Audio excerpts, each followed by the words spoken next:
You are now listening to the Old Head, New Head podcast with your hosts, Eric Iberg and Ethan Schaefer. Goddamn kids. Shut up, old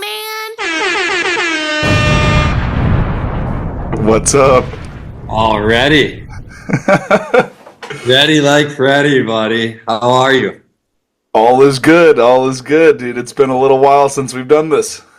Like a half a year, dude. All right, we got to give the folks an update because the last time they heard from you was the Pete Kukov episode, and you're like, yeah, I'm going to do some travel, and maybe we'll record some episodes while I'm on the road, and that it didn't happen.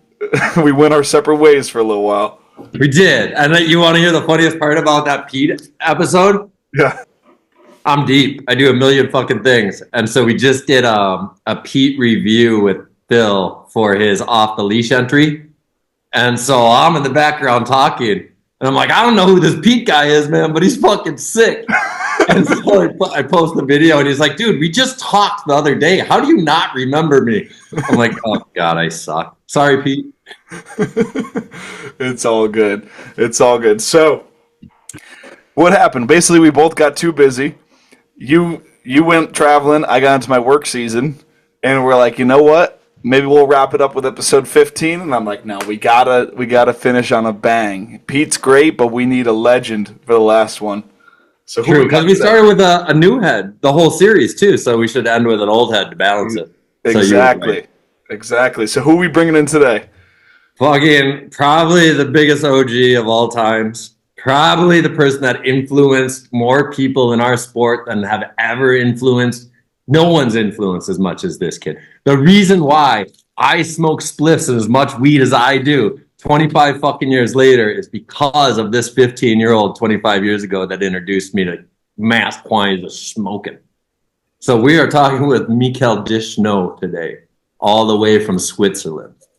Beautiful. I'm fucking stoked. Beautiful. And listen, it's the last episode of season 1.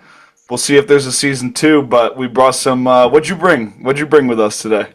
Well, we are super stoked, as all shows, man. I got my fucking hookup from good old Dark Horse Farms, supplying me with my herbs.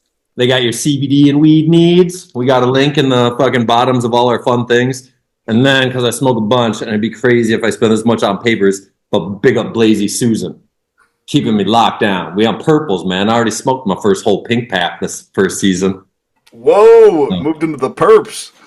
Got the perps, man, with the slim cuts, not the wides.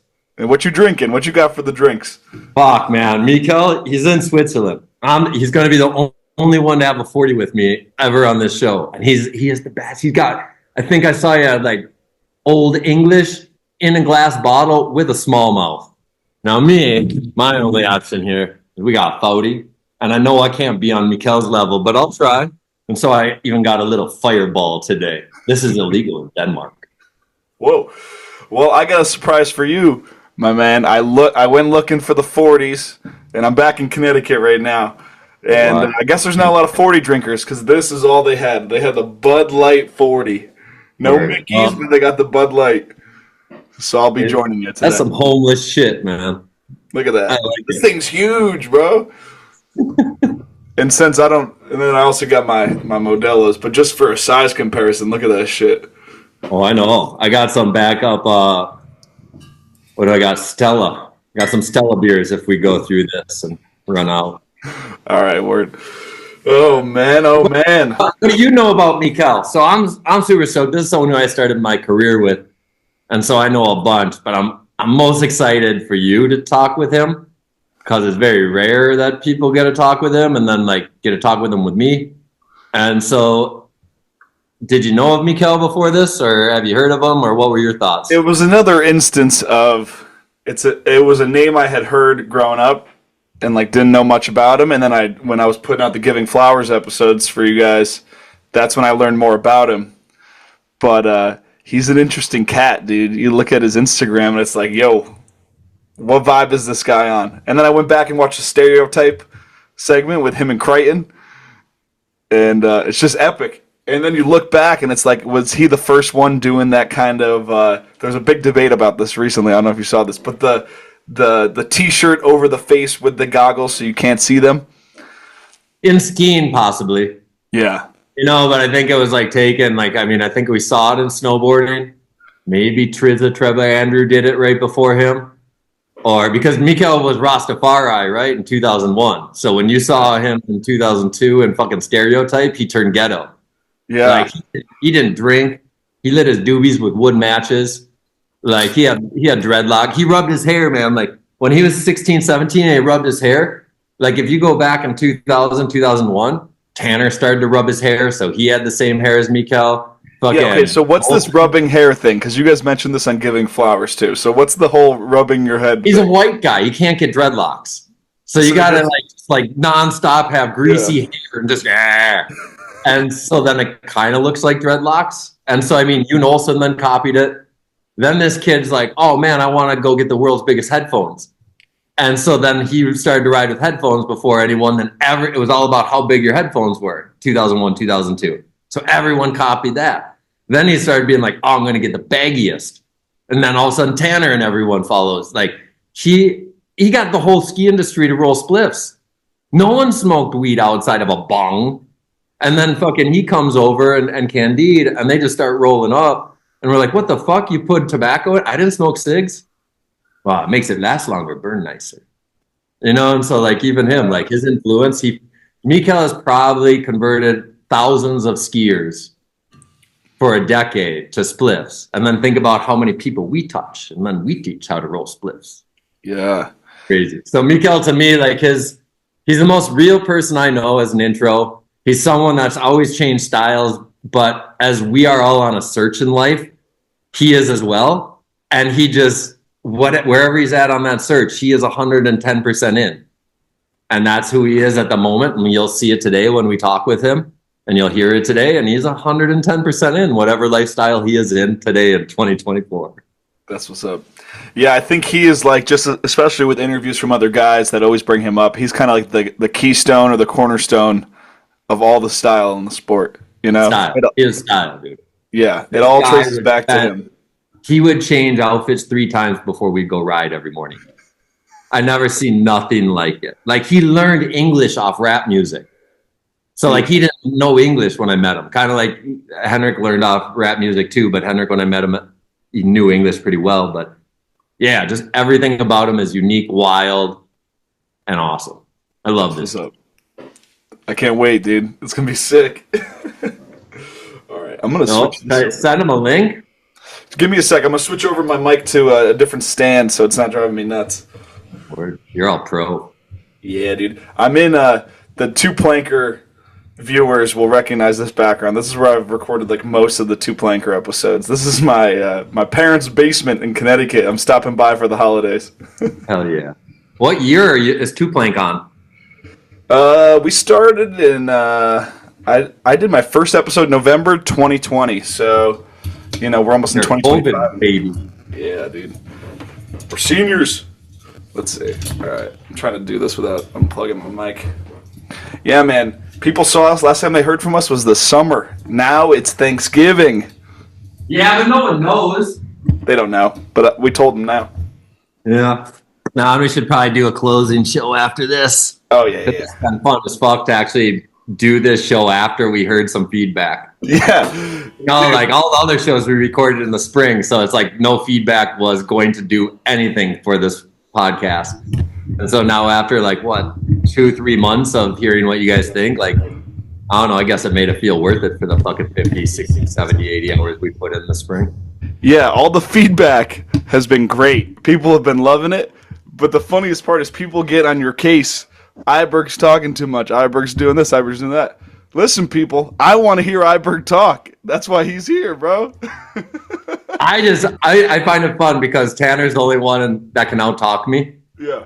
So he's the only one that will like overpower me and just if we're sitting in a conversation. So it's really fun because it kind of shows a passion too. And like, I apologize if you guys hate it, but at the same time, I'm that fucking excited to know. Yeah. Or I'm that excited to tell you. And I wish someone cut me off as much as I cut others off.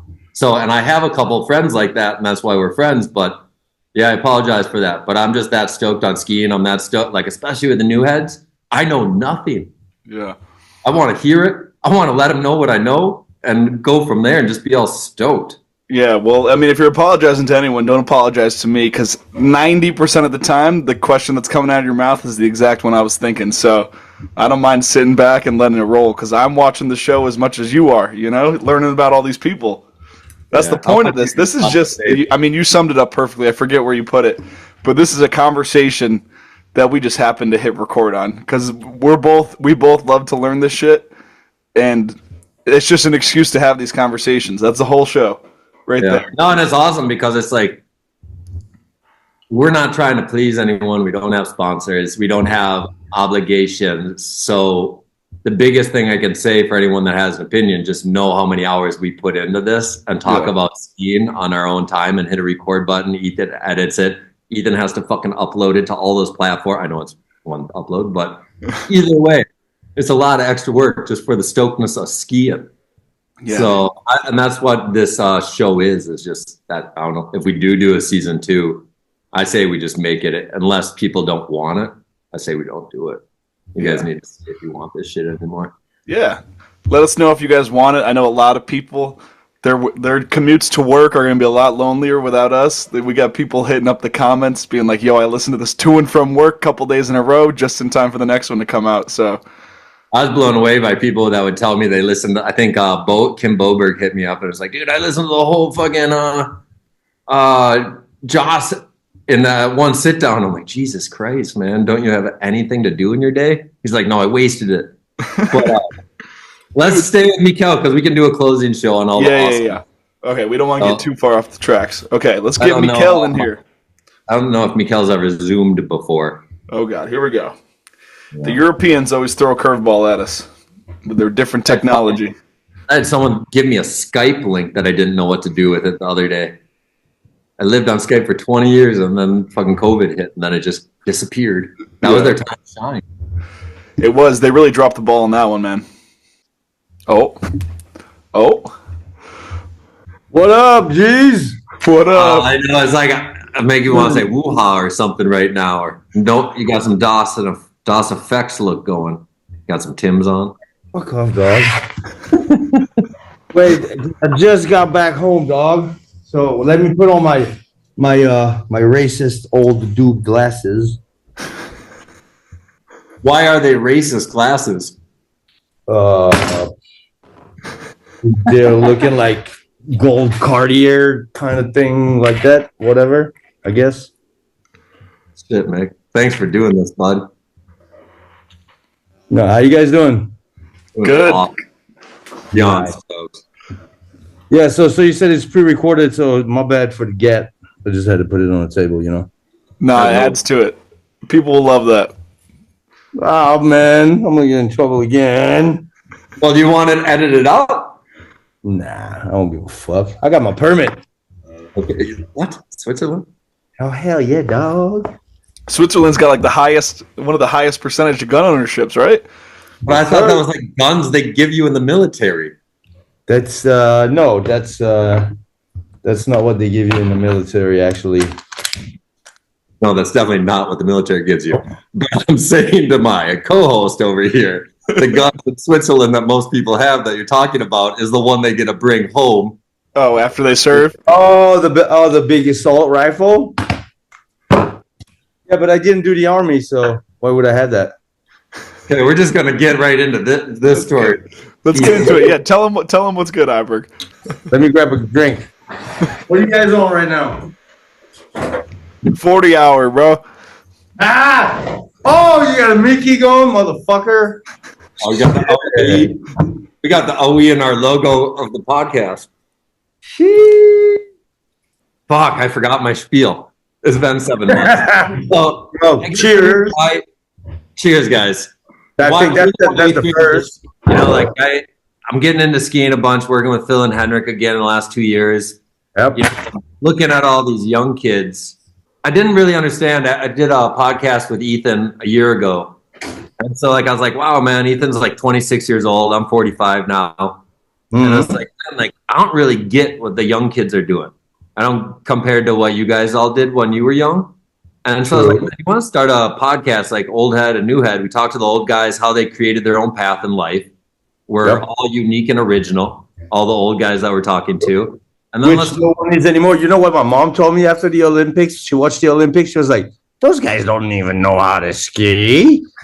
I was like, yeah, let's just not go there. So I wanted to do this show to talk to the old guys, see what path they did to be original and create their own lane. And then also like talk to the young guys and then see why they do what they do. So that's why we're here, Mick. We're going to fucking learn your story. We're going to see why you did, how you created your own path in life. And if you can still hear me, how you were fucking created like style within our sport. So that's why we're here, man. Thanks for fucking talking with us. And we'll pick your brain on a bunch of shit today. Thank you guys for having me. We're going to get it recorded and then it can be remembered. So, yeah, man, we'll just start the basic way. We kind of go through everyone's background and then we kind of build on the path that you took in life and go random tangents from there. So, Ethan, you can take over the beginning fun stuff. Well, we always like to start with we start at the beginning of the story. Mikel, nice to meet you, man. I'm Ethan. I know we haven't met before, but I appreciate you taking the time to talk to us. And you came highly recommended. Every single person we've talked to, they always reference you as their style inspiration. So this is an important one for the folks. So let's start at the beginning, man. We want to get the very early days first to kind of lay the base. So where are you from? And we'll take it from there. All right. Well, I am from Switzerland, actually a city called Lausanne, which I was born there. And I grew up in another spot that was called Morgin. I know you guys can't say R's the way we do, but it's called Morgins. It's like spelled Morgins, like Morgins. It's in Les Portes du Soleil, the biggest, the actual, I think it is the biggest resort in the whole world. If I'm not mistaken, they have like 650 kilometers of like slopes, which it's 8 resorts that are connected in France and Switzerland together. Where I grew up. And was your station Morgin or Champéry? Well, I did my school in Morgin, but then the snow park was in Champéry-les-Croisets. What was your vibe at first for skiing? Because like, were you a mogul kid? Were you a racer kid? How'd you get into this? Dude, I fucking didn't want to ski at all. No, seriously. Like, I just wanted to sled. Like I was always telling my mom, like, I don't want to go ski. Fuck skiing. Like, I don't like this shit. Like, but in Switzerland, like once a week in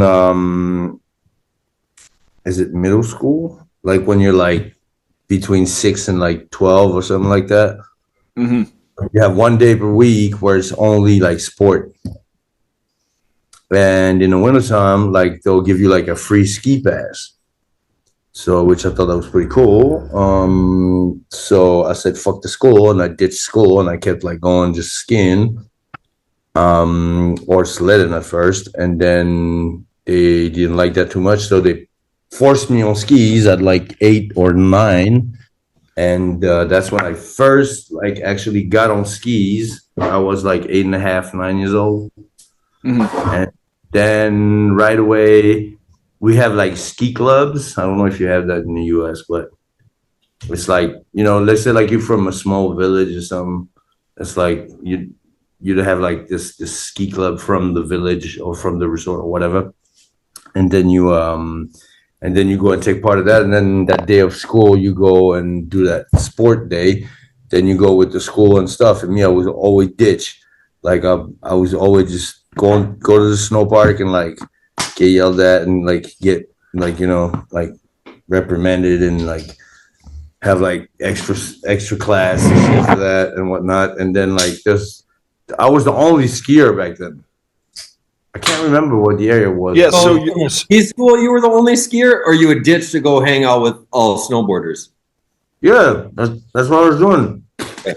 I was going like actually like just going to the snow park, and I was lucky enough to be pretty much the only skier they allowed inside of the snow park. Because they're like, yeah, back then they're talking some bullshit like, yeah, you breaking the kickers and whatnot with your skis and shit. And I don't know why me, but they're cool with me. So You were like 9 years old, you're saying? yeah, 9 or 10. Probably why. You were probably a dope little kid that was cutting class to hang out with some people and you were ill. Yeah, pretty much. That's exactly how it happened. Mom wasn't too happy with that. So, go ahead, Ethan. Yes. Okay. So you're a little bit younger than Iberg. So when you first started learning, snowboarding was already a thing that was popping off. Like you didn't see the invention of it when you came into the scene; it was already there. Yeah, pretty much. Because I remember rolling on the carpet at my mom's house, like watching like Air Force something, whatever. When it was like JP, Vinny, and JF, and like Vincent, and can't remember. All I remember is that JP O'Clair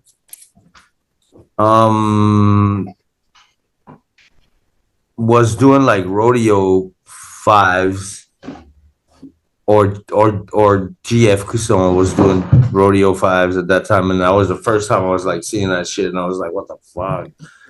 So then I was This just is like, probably 98 when you're probably what, 14? I'm guessing an age period. If you saw it before then, I don't know where you saw this because the only thing I saw previous to that was like Kusan did a rodeo like in Moguls in 96.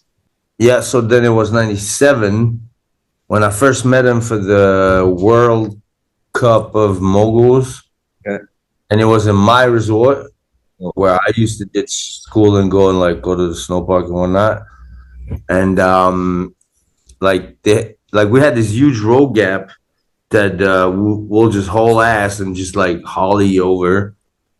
And those guys like actually like built a jump, and they're like, no, you can't like use this, like blah blah blah. And I was like, yeah, fuck you, fuck off, and then this is my resort. Like I was already a little shithead, and I just like went first try and just 360'd over the fucking road gap, and then like some girl, I can't remember her name. What was her name? The mogul skier girl, the blondie, the first ever team manager for Dena Star. Oh, Candace Gill? Nah, Aurélie something. She married Edgar Gropion. Yeah, exactly. That girl.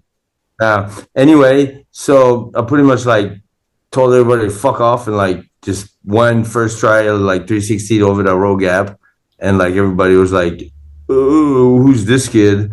And then that's when like she took me with her car and drove me back to my mom's house, which I got yelled at for ditching school, classic shit, everyday shit. And then she was like, well, we can make like a job out of this for your son. And she was like, oh, please take it. Please take him. You see, dude, I got, that was the third school I was getting kicked out of. So she just didn't know what to do with me anymore. And so before we get too far into the ski story, so just to lay the foundation some more, so it was just you and your mom growing up, right? No brothers, sisters, dad not in the picture, correct? And you were raising hell for her. So pretty much your outlet was the snowboarders, and the park was like your family, your gang, the people. Yeah, pretty much, because they were living like 40, like 100 yards above me. So like I would always go to their house, like sneak out and like go to their house and like start smoking weed at like 12 and some shit. And like mom was like, I don't know what to do with this fucking kid anymore. Like she even tried to took me to these boot camps and shit. And like it didn't do the trick, I guess. And then that girl came, talked to my mom, and she was like, we could actually really make like a job out of this for your son. And like my mom was like, all right, cool. You know what? She looked at me right in the face and she was like, I give you 1 fucking year. And that's in front of, I'm trying to find that lady's name because I can't believe I don't remember. So she said that in front of her? And did she offer you any money right off the bat? Nope. But she said, like, we'll take him like there and there and there and there, and we'll do this, and like she pretty much like my mom was kind of confused, you know. It was back then, like she's like, how the fuck do you make money with that shit? Like that, I'm not getting the like where are you going with this, you know? And like she explained to her, and like she's like, in a week from now, sorry, you'll get a contract, and if you're happy with the contract, then you know you'll be on board. So her name was Raphael Monod. Exactly. So this time period is 1998. In 1998, she's one of the head people at Dena Star. You can Google it out because you can check out like World Cup moguls in Le Creuset. Yeah, and like so, I mean, she even qualified first in the '92 Olympics in Albertville. So like, I think she podiumed. So she was. She's big time. She's like Olympic, like mogul skier thing and whatnot. So she had a role at Dena Star where it was like she was understanding what they were building. And Dena Star at this time was everyone was getting into twin tips really fast. Dena Star had this thing called the Twister. That was like a 160 not real twin tip at that, or twin board then as well. And so they had this and they're like, fuck, we got to get this on. I bet they cut you off, but tell me if I'm wrong, but the very first one were those 1080 Salomos, right? True, but those as true twin tips. But you guys, they did have the Twister. That was just my question. Yeah, and the twin board came out. If you remember, it was like a ski blade that was a 150. It was right before you got there because you got the first concept when you signed on. Oh, that was that shit. The only black kid was Rochelle. Not Adams. Mikey Adams, Nicky Adams, whatever. Yeah. That's that shit he was riding with, right? I don't remember what he was on when he first went because I know he was a Solomon inline skater that went to Solomon ski boards that went to Solomon 1080s. But I don't know what Nicky was riding in 1997. So at this point, they knew what they were building. They already had Candide on board because Raphael's husband or boyfriend at the time was the biggest French skier of all time. At that road gap, it was Baptiste Colopaton, it was Candide, David Brun, and I think that's it. And put that in perspective, it's Candide Thovex, and then homie that he just said, Baptiste Colmpaton is 1999 junior national world champion for moguls, and then David Fakey Brun was like the first guy like in Europe. He only did fakie backflips, so his nickname was David Brown. Yeah, David Brown. And Mick, you told Candide to fuck off and poached his jump. Yeah, that's so epic. we never liked each other. Like no disrespect. Like on dit toi tu sais, rien. There's nothing between us. Like there's no disrespect. Like we respect each other. Like, but we just never really got along. Yeah, no, that's just epic for a little kid to pull up and do that. That's so. But they're all little kids, right? Mikel's like 14 or 15, and Candide's only 15. Not even, because the first time I got to Mammoth when I was living with you guys, I was 14 and a half. That's when I first got to Mammoth. Let's get this on track. Okay, so first year Dena Star, she says, "Hey, Mom, guess what? He's going to get no money, and he's going to keep on skipping school because I'm going to have him travel all over the world."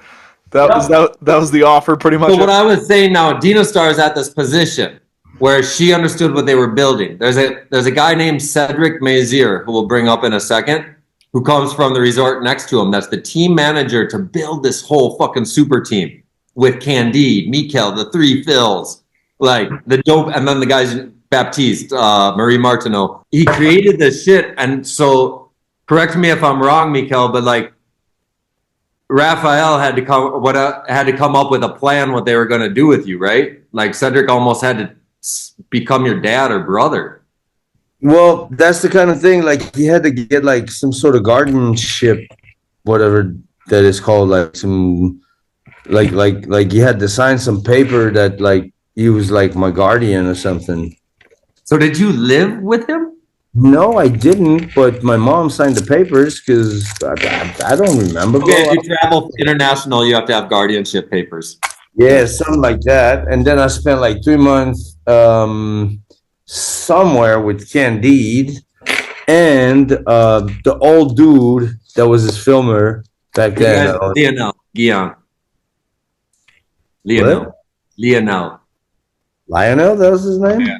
That was the old filmer with bad teeth. Yeah, that looked like a bum that would come from San Francisco. Yeah.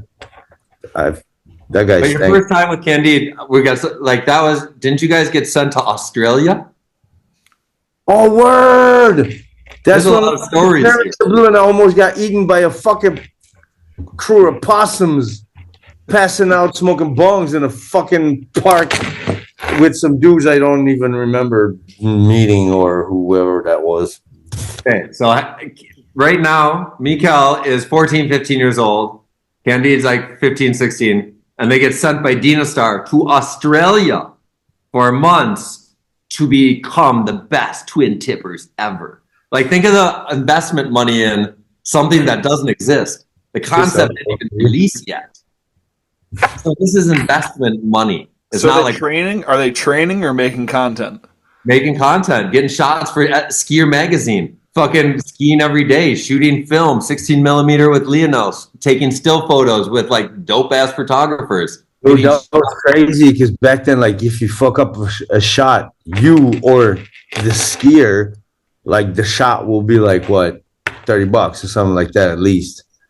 Yeah, because you got a photographer shooting on film. He doesn't know it's not developed. You got a filmmaker shooting on film. He doesn't know it's not developed. And so, like, even the investment of those kind of people, it's not a cameraman with a digital video that's going to sleep on their friend's floor. I got a question from this period of time. Okay, so you're shooting on film. It's expensive. You know, guys aren't landing stuff first tee. Were photographers using shots from tricks that weren't landed because they already spent the money on the film? And they're like, this shot looks good. Who cares? Who gives a shit if he landed it? Yep. Damn. And it's a debate because a photographer captures in time, right? So that's why we preach for that. We wanted the sequences to come because we saw these still photos. Wait, okay. So the sequence photos are a result of people being like, "Yo, show the whole trick," because you could fake any trick with a photo. And people did fake the landings and sequences. Like Seth Morrison had this huge fucking like backflip off the world's biggest cliff, and they had to Photoshop like the last clip to make it look like a land and then run out instead of a hot tub and then gather yourself and ski away. So it's like, but it was such a passionate time.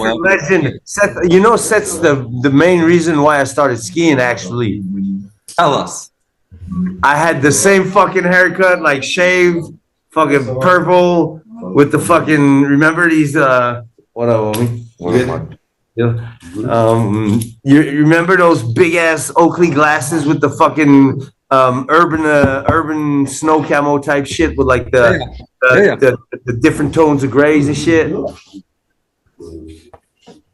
So how did you know? What were your influences then? Like, let's go back a little. Like, are you watching ski movies then as a kid? I had that one VHS. I can't remember. It was called Air Force something, whatever, blah, blah, blah. And I think maybe you saw the Solomon promo video for the new Canadian Air Force that was put out in '98. It wasn't a movie, but it was like circulated with a VHS. Like it was at least like a good 20 minutes from what I remember. It was my favorite video because Johnny made a promo for Solomon. Okay, so I'm not tripping out. All right, cool. So I'm not tripping out. So did you watch ski movies is my question. Or did you have influences? That's it. I didn't have TV. Never had a TV. Well, never had channels. So my mom would always like go and like with the school, like going like, yeah, I have no money, like, and I borrow like a VHS, like watch documentaries and shit like that and whatnot, blah blah blah. Mom used to be a veterinarian, so like it was always me and my dog outside of skiing before skiing. It was just that we were always in the middle of nowhere. It was just me being in the making redneck with my dog, just hanging around the fucking forest and learning shit about birds and shit you can and shit you can't eat and whatnot, and like really like totally like wild forest style whatnot, blah blah blah blah blah. But then I can't remember how I came up on this VHS and the Air Force One thing was on there. So you would say your influences were the homies in the snow park that snowboarded, like all your influences. That was the influences because I was trying to like understand how at first like how they would like pull out these rodeos and like all these things like I was still young like to me like rotations and like degrees, you know what I mean, like And Mikel had the best rodeo you ever seen in your life. There was no one that had his rotation when he was like 15. He was the first guy to do it. Like his rodeo 5 was probably the illest shit still to this day. If I was to name a top, you. Man, fuck out of here. Skogan was beating my shit big time. No, his was switch rodeo shit.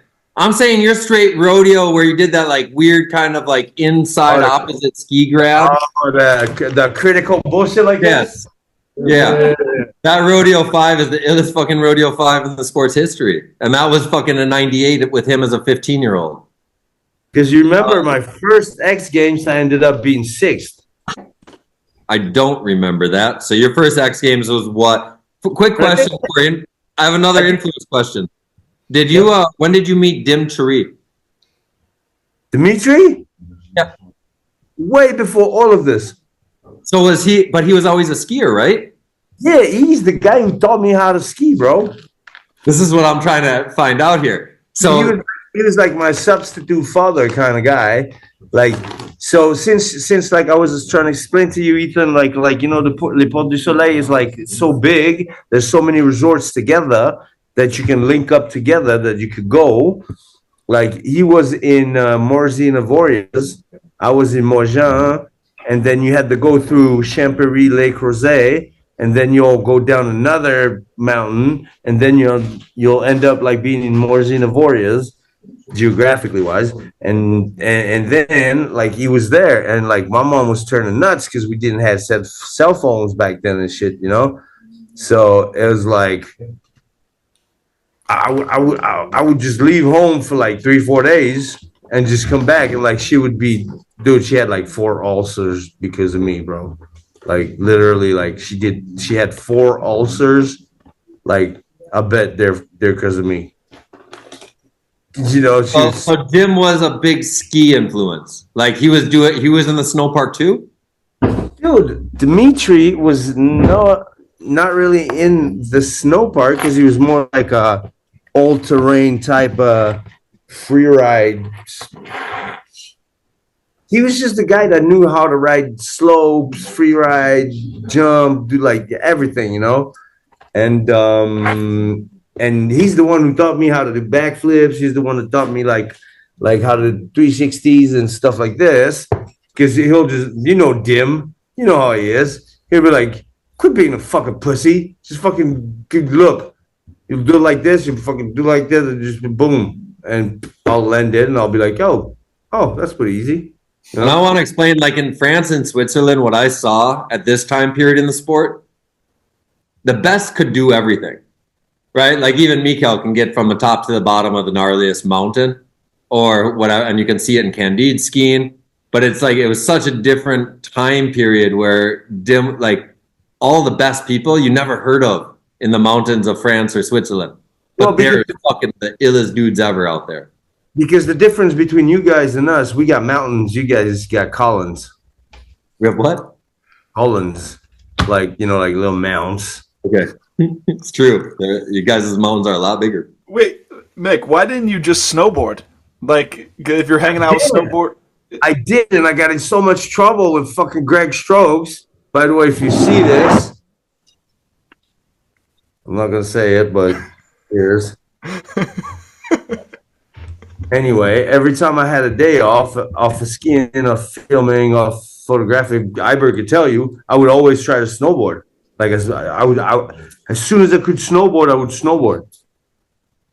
Like, you just got paid to ski. Someone said your job is skiing, 14, 15-year-old, and then that's his job. And then imagine you're 15 and you want to do other stuff. Like, why wouldn't you do other shit? Word up. That's kind of crazy though. Like you're a bad little kid, but at the same time, you have a job and other 15-year-olds don't. Like you started working traveling the world.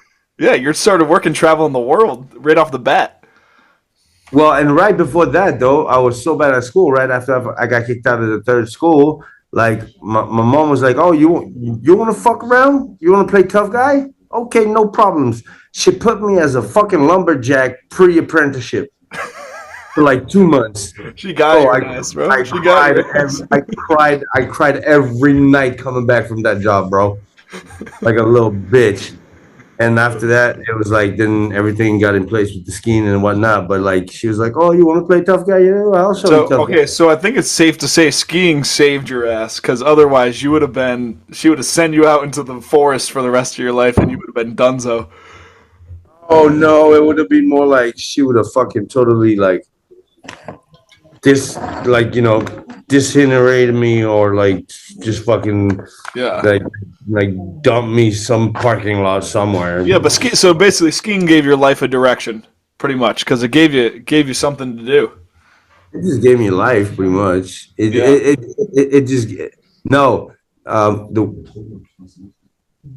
How could I put this? Like it gave me another opportunity to not go to jail or keep fucking around and get into worse and worse, because you know how that goes. You start there and then you go and then boom, boom, boom, boom, boom, boom, boom, and then either you get shot, you get killed, you fucking end up in prison or some dumb shit like that. So yeah, ski pretty much saved my life between like 14 or something when I first got to the US until 25-6 when I got back here. So how soon off that Dena Star sponsorship did you start going to the US? Like, was it that first year they send you there right away? Dude, like right away, like 2 weeks after that contract. Oh, that's like pretty quick. 3 weeks after that road gap, like I was on the road. Damn. And so, we had no tell us about that first year. Tell us about that first year and where they send you and what they were expecting from you. It's hard to remember everything because I was smoking so much weed, bro. But like, I remember like we were going to places like the usual, like Vermont, Colorado, and stuff like this. Like, and that was your first time ever in the U.S. Yeah.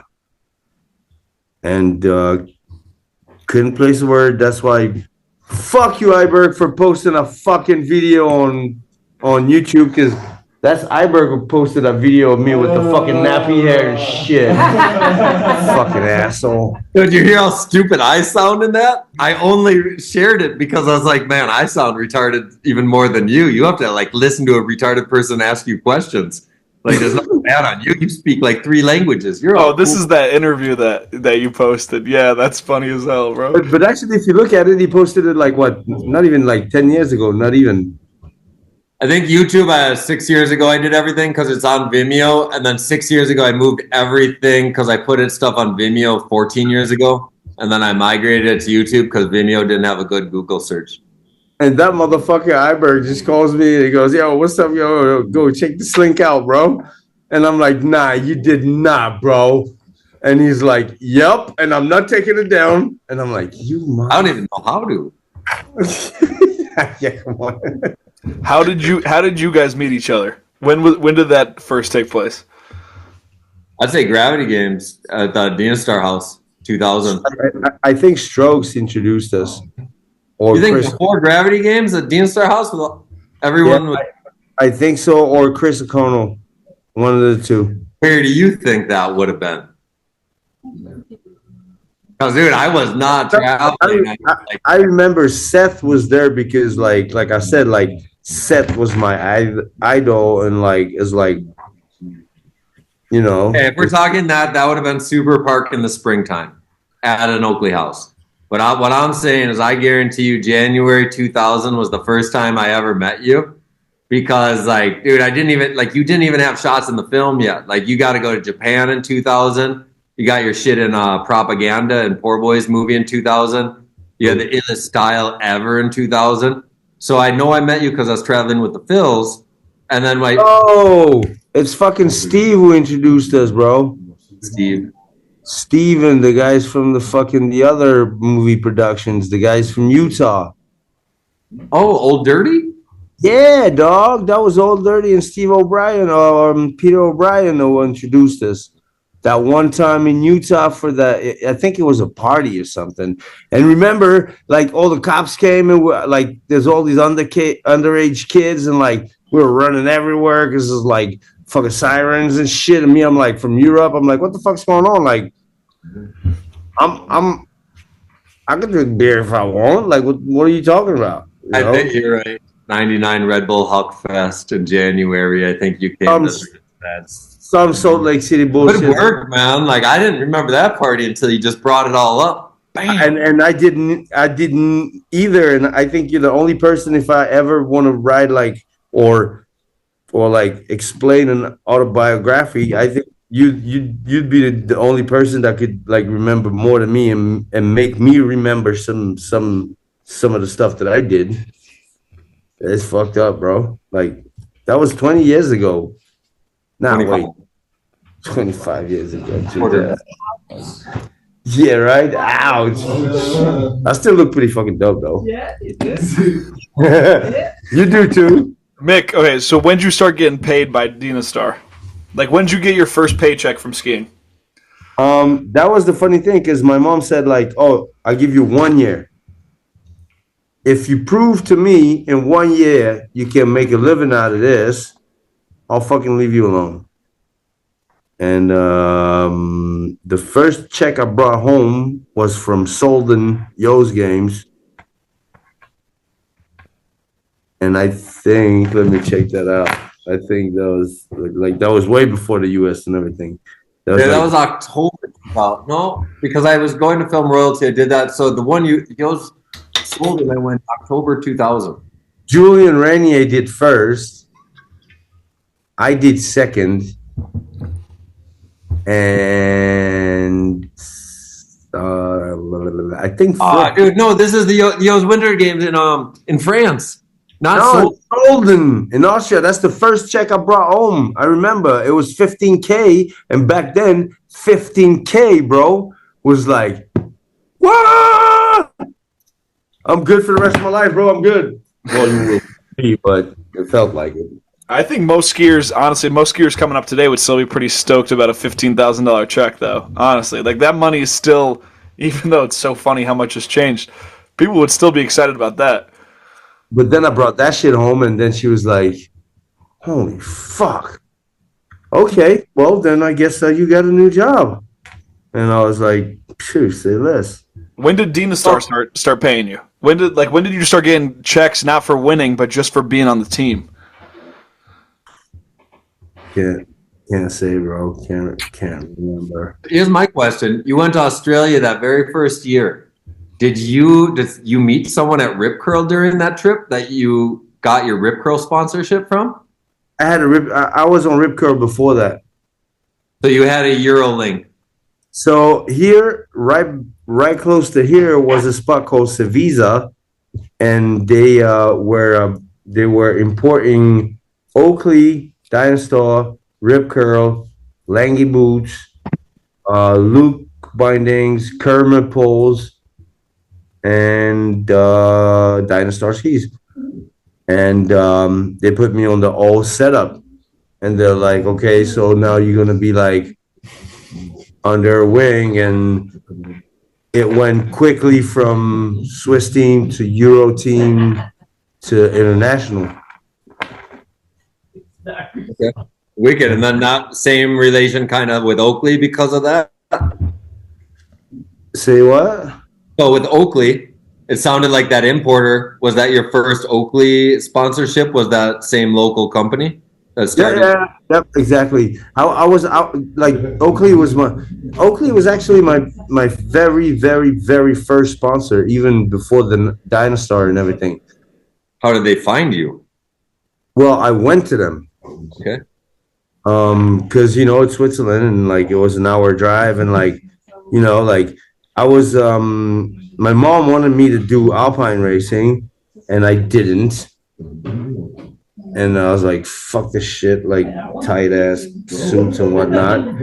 And then she was like, you do this for me, I'll take you over there, and then we'll try to get you a sponsor for your freestyle stuff, but we make a deal, like you do at least like 1 or 2 races a year. still on that. I give you 1 year to prove me you can live off that. But it didn't work like that because I was always on the freestyle side, and then they just started sponsoring me, and then it just went from that. And then I met Strokes right away when I went to the US on the first X Games I went to. They were in Mouse Snow, if I'm not mistaken, and that was 2000, I guess, 99, 2000. Tanner was like not even invited there. Was it the year Candide won?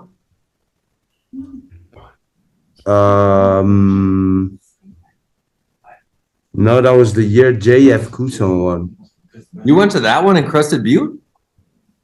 Oh no, never mind. No. You're right. That was the one afterwards. When Candide did that, won 2000. That's why. Whatever. Yeah. No, you're right. You're right.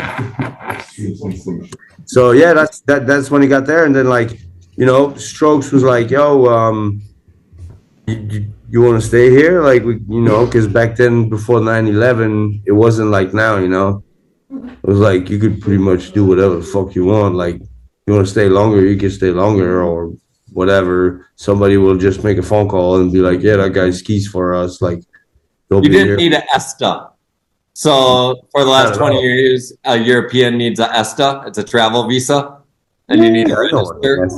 And so previous to 9/11, you never had to register when you entered the US, so you could hang out as long as you fucking wanted. Yep. Crazy. Yep. And it was the same here, and I think it still is the same here, right?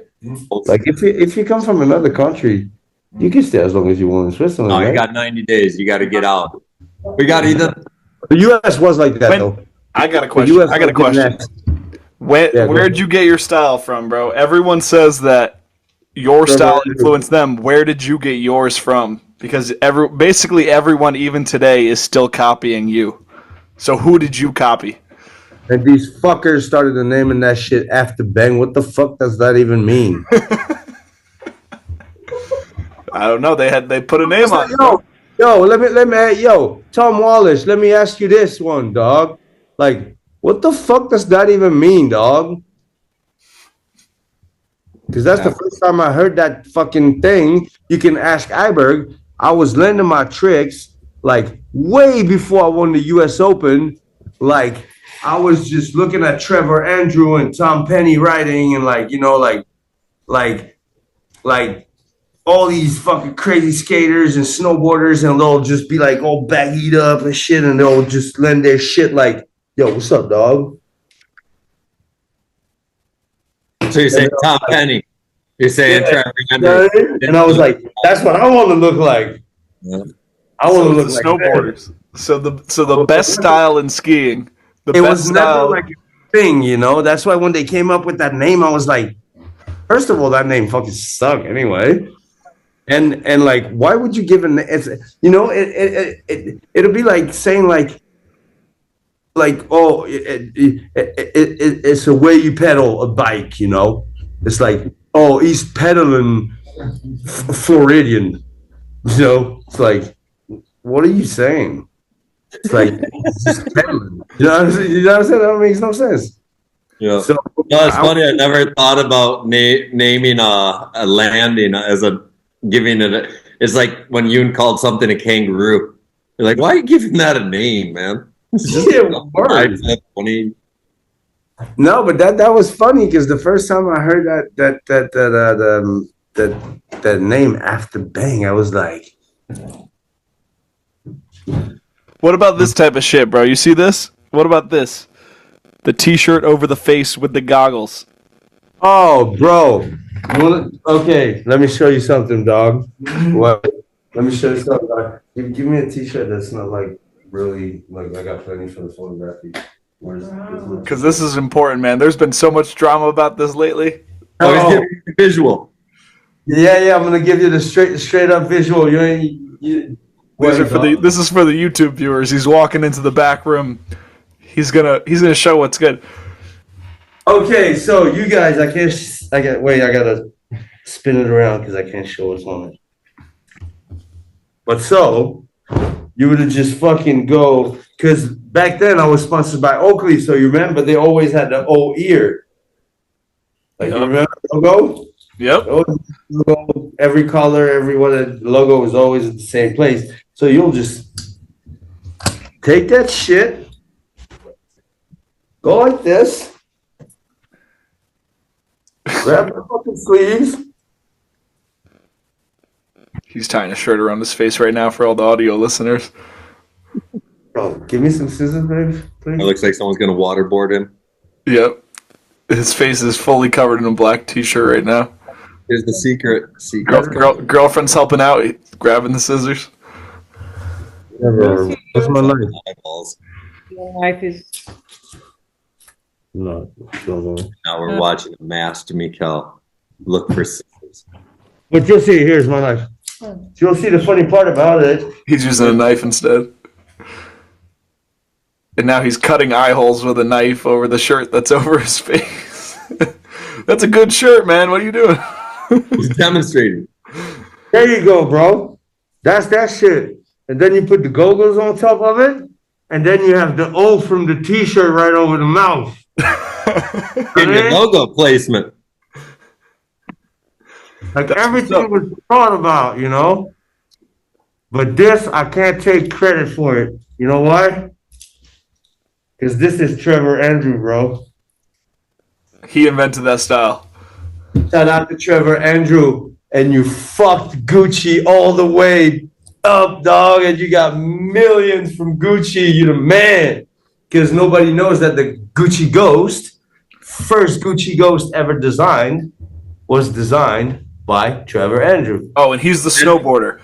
Yeah, he was known as the Trizza back then. I know this guy. Yeah. The Trizza. But dude, I'm gonna say because yo, check this out. Let me tell you that much. Like, I these ain't that baggy, but like we'll write like this, and like put the fucking t-shirt like fucking bandanas and shit, like whatever we could as much as possible that was hanging around, and just like go and ride like this, dog.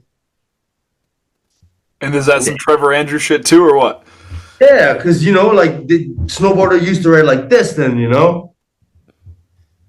so you could like, as a snowboarder it was easier because you could sag and your stance would hold your pants up. Yeah. Yeah, It's funny. You see what I'm saying? Yeah. It's like they're like Tommy Leontala, like Mark Rick Montoya, like Tech9, like the real rappers. Like, that's who I was looking up to, you know? Was that your style from the start, or did you grow into that? Oh, Trevor Andrew. That's it. Trevor Andrew, Tom Penny. So you saw him when you were a little kid, and right when you started caring about style, that was what you went to. Oh, bro, like the first time I saw Trevor Andrew snowboarding, dog, I was like, yo. I was already like a big fan of hip hop and shit, you know? And I was like, yo, that's gangster right there. I want to look. He called himself the Trizza and had gold teeth. Sponsored by Burton and Oakley. This motherfucker was ill, and he's from Newfoundland. That's like crazy. the most weird place in the world, but he was the most gangster dude in snowboarding. The only thing I know about Newfoundland is that was my first dog. That's all I know, pretty much all I know about what it is. So what'd you think of other people coming into the sport and then copying your style? Did you care, or did you see it as some respect, or what? How'd you view that? I'm gonna sound so howdy, bro. I apologize already, but nobody could never come close to what I was doing because I wasn't even trying anything. Yeah. I wasn't even trying to like look like nothing. I was just always making sure shit was matching. Like when I was landing my shit, I would always try to like look at Iberg, be like, "What up, G?" You know? And Iberg would be looking around, and was like, "Yo, that shit was sick, dog." You know, type shit. And it just came like that, dog. It's like we weren't trying to create it, to invent it, to do anything. We're just being dumb kids, like me and Rory Silva. That one time we duct taped fucking 40s on our hands in Mammoth. Remember? Edward 40 hands. Edward 40 hands. Yep. Yeah, we duct taped like 40s on our hands, and then both were closed. I went to fucking lead with the teeth, and then like you got to ride all day, and then once one is finished, you had the right to like rip the tape out however you could, put it in the trash. But then you had the other one, and you know, you're skiing and you finish that shit, and you're like 15 years old, bro. You taking a hit, bro. Let me tell you that much. And then like we're skiing around like that's like, you know, we're just having fun, dog. We're just crazy, stupid kids having fun, man. So here's my first question relating style. So like, how did you when I met you, you're a super like Rasta kid, right? And as far as like not Rasta as roots because I don't like, but Rasta's dental, yeah. But whatever. No, you were pretty Rasta, man. You lit your doobies with wood matches. You didn't drink alcohol when I first met you. So true. Very true. I'm curious, like cigarettes until like 21 or 22. Why? What was it that gave? Because it was like that was what like you have to understand. Like you introduced me to positive music, right? I never had positive music in my life previous to the shit that you played for me, whether it's Sizzla, Anthony B. But what influenced you to have the Rasta vibe at the beginning? This has nothing to do with me. You know who was that? Italy. Okay. So that was always Cedric Mezier who. Oh, he was influenced on both you and Candide at the beginning phases of that lifestyle. Yes, exactly. And then we turned into hip hop. Let me show you something real quick because I don't think this needs to be. Don't go to the hip hop style yet. I want to finish with some reggae stuff. No. I was just going. So what was as Cedric, your team manager from Dena Star, introduced you to this culture? So like now going to Ethan's question, one, you saw people copy you. So like one of the craziest things I remember was a couple of things. One, after you had your hairstyle, Tanner and Yoon copied it the first year and they copied totally. And then all of a sudden you had the headphones that were the biggest headphones on top of the head and everyone copied that. So and it was an obvious copy thing by two of the best people in the world, right? Like we all thought that shows how much they thought you were the illest. Okay, try to pull out some footage from fucking Gravity Games in 2000. Look at Trevor Andrew. Look what's on his head. What's he got? Fucking big ass Sony headphones. Okay, yeah, I remember he always rode with big headphones, and his pipe shots were so ill with the big headphones.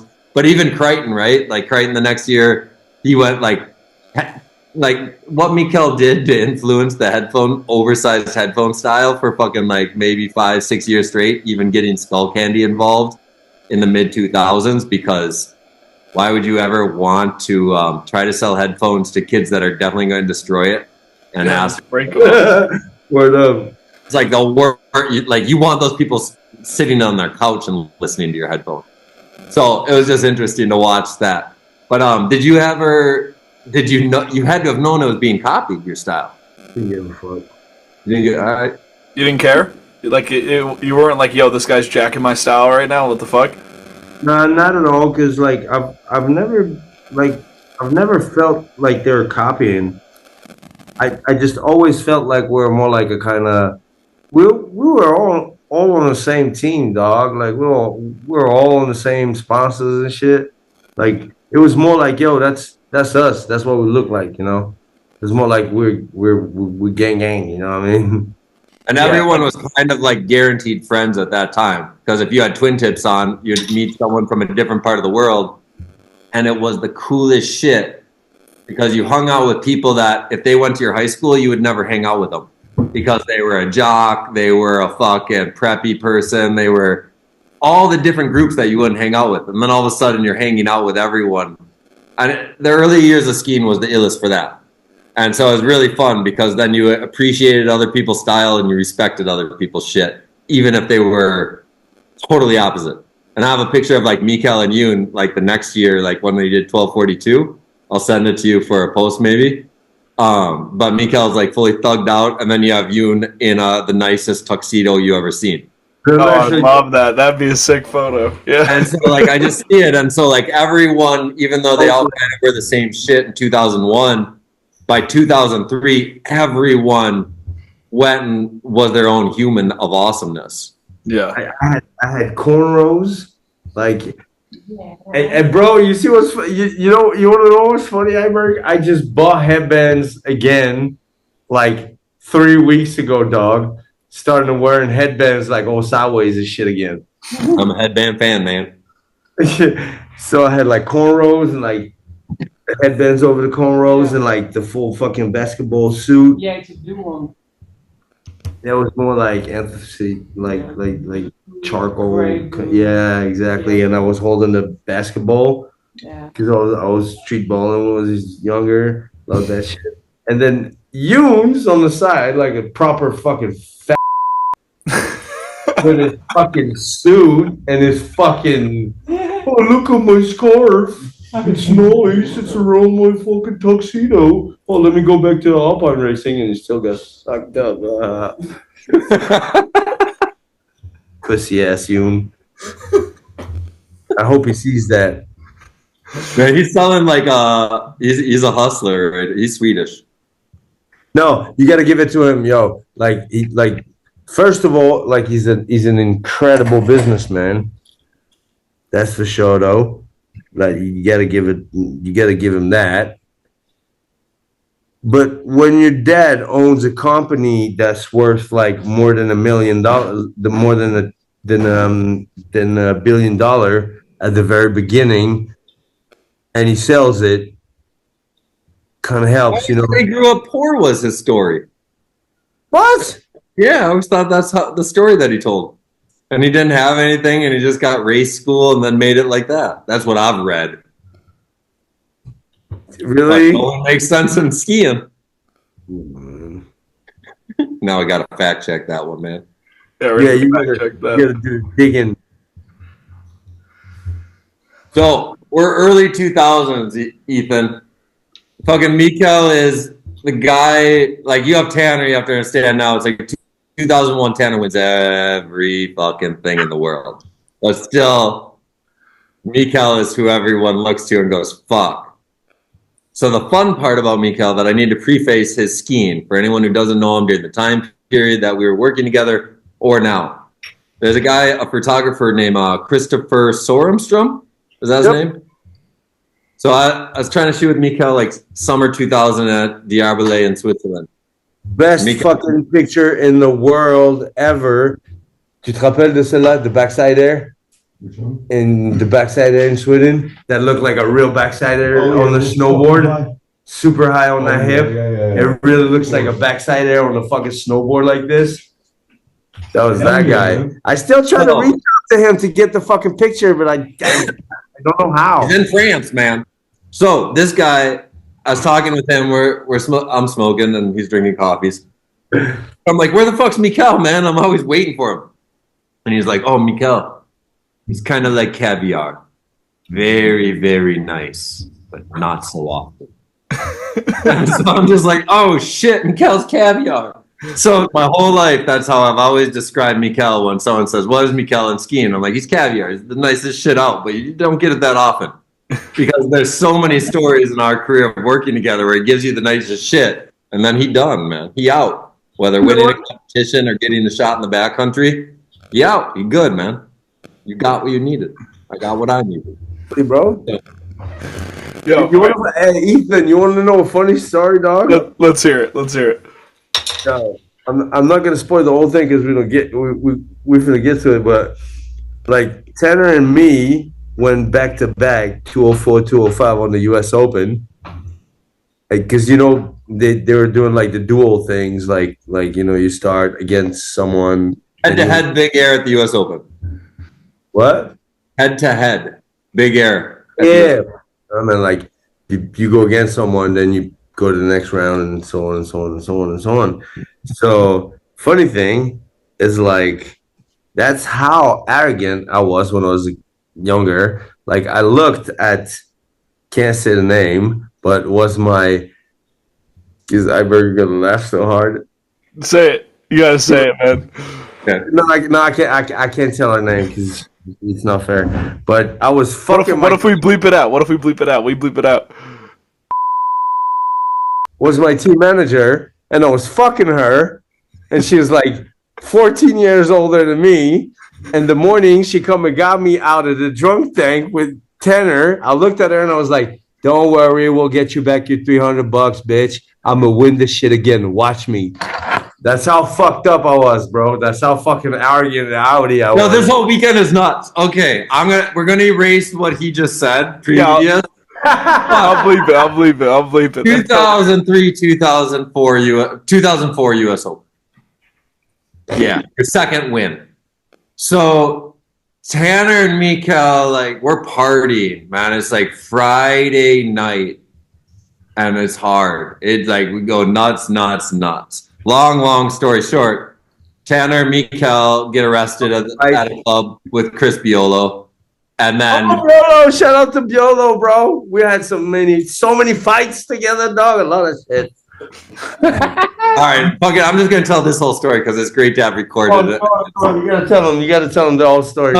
So Tanner's like at the all-time high, man. He's winning everything the last 3 years. He's in a club like yelling at the DJ, blackout drunk. Play my favorite song. DJs don't want to be told what to play. That's my little kid on town underage. And so like they had enough. So he's in the bathroom all fucked up. Bouncers rough him up, like throw his head into the fucking urinal. Gnarly shit, dude. So he gets thrown out. Like closing time. Like, don't you know who the fuck I am? So he already just got his head bashed in a toilet by bouncers that are 5 times more size than him. And then fucking Tanner's going off, and the cops are right out front at bar time, so they arrest him. And he's all freaking out. He's like, no, this is the worst. What the fuck? No, Mikel, what do I do? Mikel walks up. He goes, take me too, dog. Yeah. And they're like, and then they're like, what? He's like, no, fuck you, arrest me. They're like, all right. They're like, how old are you? And then he's like, 18, 19, I don't know, fuck you. And they're like, okay, you're drunk too in public. You're arrested too. So and you're underage drinking, and I'm a cop, and blah, blah, blah. And I'm like, yeah, well, fuck you too, because if he goes to jail, I'm going with them, dog. Blood makes you related. Loyalty makes you family. Fuck you, take me. So Tanner and Mikel are in cuffs. Chris Biolo's Canadian guy from the Loose Cannon Players, like he's all like, yo, I'm going to save my homies. He runs and jumps on the back of a cop, thinks he's going to tackle the cops and fucking save Tanner and fucking Mikel. They just fucking bust him. Biolo he gets arrested. So now they got 3 people. I'm like, what the fuck is going on? It's 1:30. We have a contest at 7 o'clock for half. The next morning, big air the next night. It's 1. Fucking then, like Simon is fucking passed out at age like 15 or 16 in bushes. The cops pick him up and bring him to the drunk tank. How you got fucking these 4 skiers in a drunk tank at like 2 a.m. in Vail, Colorado? The best 4 in the world at that time, just in the drunk tank right before all underage. Biggest. They get bailed out by Oakley. Fucking everyone thinks they're gonna lose their job. All this shit. It's all beyond gnarly. Tanner's like, yo, fuck you. He goes and wins Pike that morning. Okay, so now he's out like 1 hour of sleep. Like Strokes is like, yo, fuck you. We're going to the pipe in like a half an hour. As soon as they get back from jail. At least Tanner wins. They get back. Mikel's not skiing pipe. He's got big air that night. Fucking it's him and Tanner in the finals after head-to-head, everything. They make it to the end. Fucking Mikel already won big air the year before, 2003. So he's going for back-to-back. Tanner's sitting there. He's already fucking won this morning. Only has an hour of sleep. Like, he's just sitting there. He's like, dude, Mikel's so fucking ill. Like, I can't win. Like, he's like, I can't. Like, he pretty much just gave it to Iberg, what was the name of the guy at the door at the fucking gate at the start? Kerry Miller? I can't remember, but this dude, he just pulls out a Jack Daniels bottle out of his jacket like this, quick, like, he's like, yo, Mick, have a sip of this real quick. Not Kerry. I'm like, oh, fuck, hell yeah, dog. And then he's like, yo, T-Dog, you want a sip too? And T's like, yeah, I'm tired, man. I could use some of that. So we're like wearing no helmets with hoods that's like this big on our face with like fur on it so they can't tell we don't have fucking helmets on. It was the first year they tried to make helmets mandatory, and then no one wanted to wear them, so that everyone wore hoodies. Yeah, we're up there, dog, looking at each other like, well, good luck to you, bro. If you win, I'm happy for you. And we were like that. It's like no competition. It was so great, bro. It's like fucking hell yeah. And got so mad because she came to get us at the fucking drunk tank in the morning, and that's when I told her that shit. And I was like, just watch me. I'm gonna finna back that shit up. Well, even Tanner just told me the story again the other day. He's like, dude, like I got out of the jail cell, started telling the fucking police guys, fuck off. And they're like, dude, you got bailed out. And he's like, dude, I was just an ignorant kid telling everyone to fuck off in the jail cell, but I already got bailed out. And he's like, I never got mad. Strokes just yelled at me like old dad at the end of the police cell. Tanner! These kids go and win, man. They're both 20 years old. 20 years old, they go fucking just dominate. And then it's 15,000. Tanner won maybe after. Dominate, pretty good word. Like the money that they won with incentives, like Tanner won over 50,000 that day. Mikel like fucking won like 10,000 in cash. Just comes to the parties like, I owe you money, I owe you money, I owe you money, and let's party. And it was gone. It was the most fucked up shit you ever seen. But the craziest part, though, is back then when you win a major, all your sponsors will double it up. That's what I'm saying. So I had So I remember first place was $12.50. I was like, it was $12.50, right? 12,500, yeah. Yeah, 12.5. Sorry, my bad. Hustler, bad habits. It was cash, dude. Like it wasn't a paycheck. No, but what I'm saying is like back then the majors. So I got like 12.5 from the contest that I repaid to whoever I owed money to. Then I got the same amount from Oakley. Then I got the same amount from fucking Rip Curl. I was with Oakley Yeah, so Oakley gave you the incentive because I wear. Dena Star gave me the same amount. Then Lange got me the same amount. Homie, I got home at some point. I don't even know how that went so quick. I had $400,000 on my bank account, dog. 6 months later, poof, that shit was fucking gone. And I was like, bam! It was just all gone, bro. Party, everything you can imagine.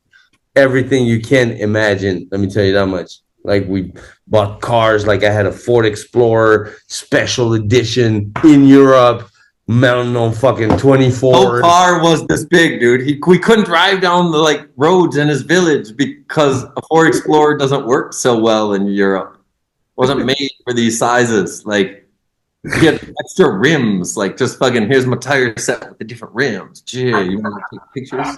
That was crazy. That was one of the best years, though. That's one of the years that changed everything too for the skiing, though. Reality. What do you mean by that? That's when it all turned to shit, pretty much. That year after you won, 2004. Yeah, after that, that's when we started to have these kids that talking shit in the bag, blah blah blah blah blah blah, being hypocrites, can't even tell you exactly what it is, and who? Name some names.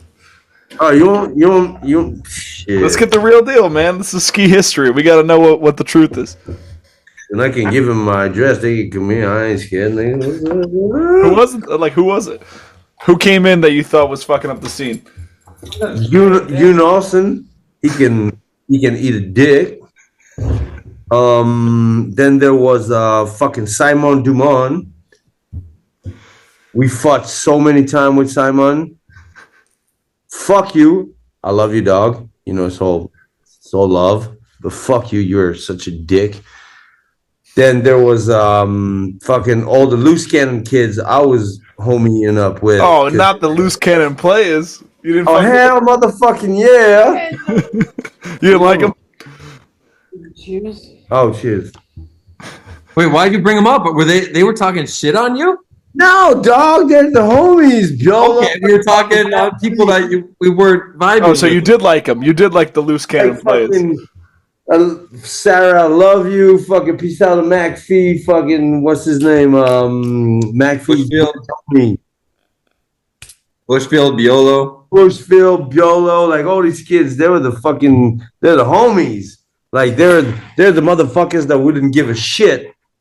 They'll be like, yo, check this out. Look in the back of the pickup discreetly. And you'd be like, why do you have a flamethrower in the back of the pickup? And you're like, just wait. And you're like, oh God, what the fuck's gonna happen? You know, type shit. It's like, dude, there's no limits. It's like it's either we were going all in or all out, bro. Like there's no fucks given at all. What pushed you? What pushed you? Because you were so ill, right? Like, and what you did was crazy at the beginning because you crashed when you do it. There's like everything is visual. Every time like you crash can hurt, like put you out for a little bit from a tweak. But like I didn't crash. You ever see me trying tricks crashing? It's true. See? Very nice. Not so often. But what motivated you to like have to push it? Because I mean, even say 2004, you're doing a Switch 10, right? So it's kind of the last year where Switch 10 was the kind of everyone had it, right? So we had like Charles Gagne come in the scene. Tanner had it. I didn't know how to do more than Cab 9. But you did a 10. Yeah. So my point is, what pushes you as someone who doesn't give a fuck so much to even be like, yo, I'm going to, because when the Switch 10 you did, the reason why it sticks out 20 years later is because still if I watch it 10 times in a row, it looks like a Switch 7. And you make something look so easy and floaty that's so difficult. And that's why you won. No, but like, but what pushes you to fucking go do something you never did before when you don't give a fuck so much? Because why not? That's what I'm wondering, man. Like, because it's a big deal what you guys did at that time, right? To one up. It's like the first year, remember? Everybody was riding the left side or the right side. And then I was like, let me take this bitch from one side to the other. And then taking the kicker from the right side. You're talking carve takeoffs. What? You're talking about how you did carve takeoffs and no one else did? Yeah. We forgot to say that shit. That was from the snowboard. If anybody is not Ethan, you know who's Romain DeMarchi? Nah, I've never heard that name, unfortunately. Yo, go. Everyone should check it out. Go check him out, bro. Go check him out. Go Snowboard. Go check him out. You go on YouTube and you put like Romain DeMarchi in one word, DEMRCHI. Yep. Backside 540. Look at him. He carves. Watching right now. Puts both hands on the fucking kicker while he carves, and just fucking gives her. This is an old head right here, dude. All this shit looks like Iberg's old footage right here. Yeah, I know, right? It was especially like there's who was the other French guy that was ill as fuck in your time period? He was like Nico Droz. Oh damn! I saw Nico last year, man. Ooh, he still skates like a motherfucker, 40 years old, like doing like crazy shit in the mini ramp and whatnot. Oof.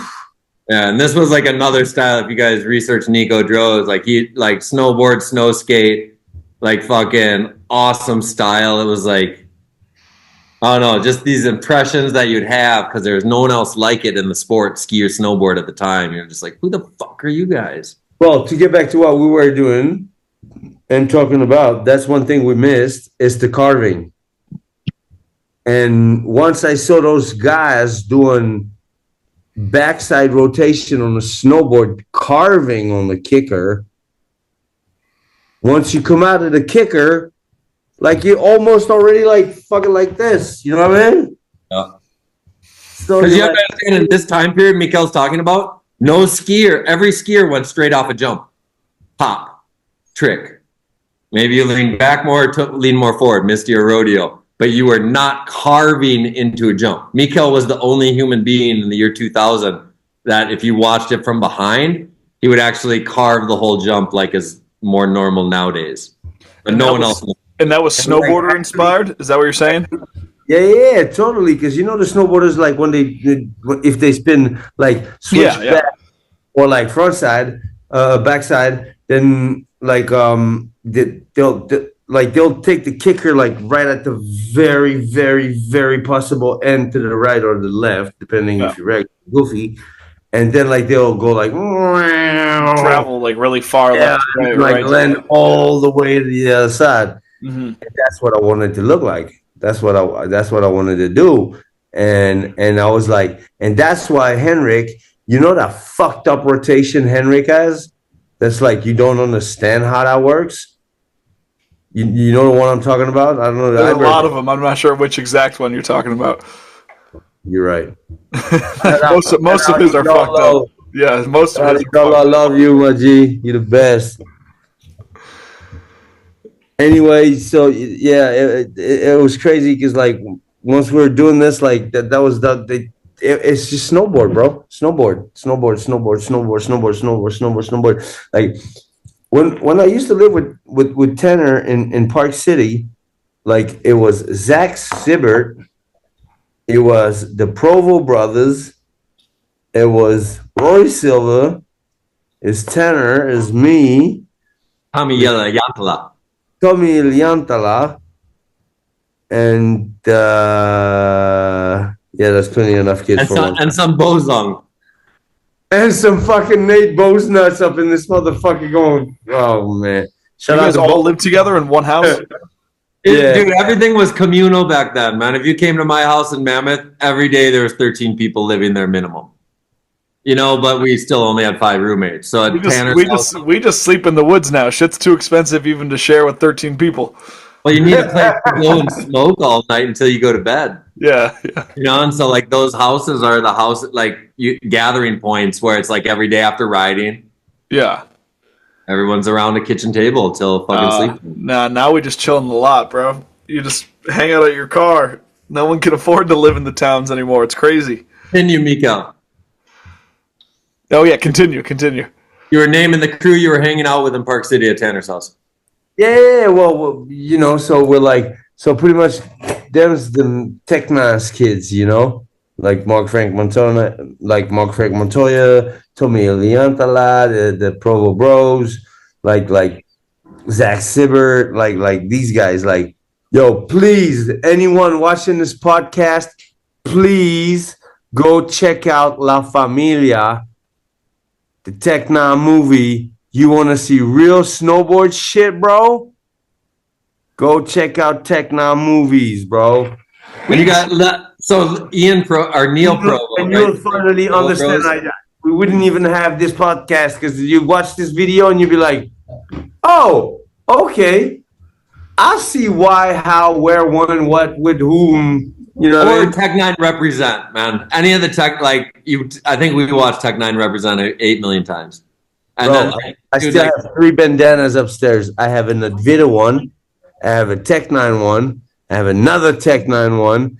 Dude, I'm cherishing that shit. And Avita was originally Armada Familia, correct? Oh. No?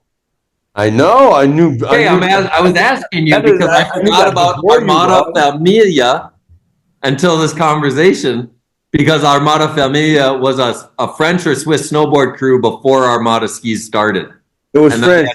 It was with Perry, the photographer. It was with the Milnado kid who was a skater crazy. Like it was with Jules Raymond, who created Low Key. Jules, méga big up 1800 all day, ton petit samouraï, G. And he made this crazy fucking factory.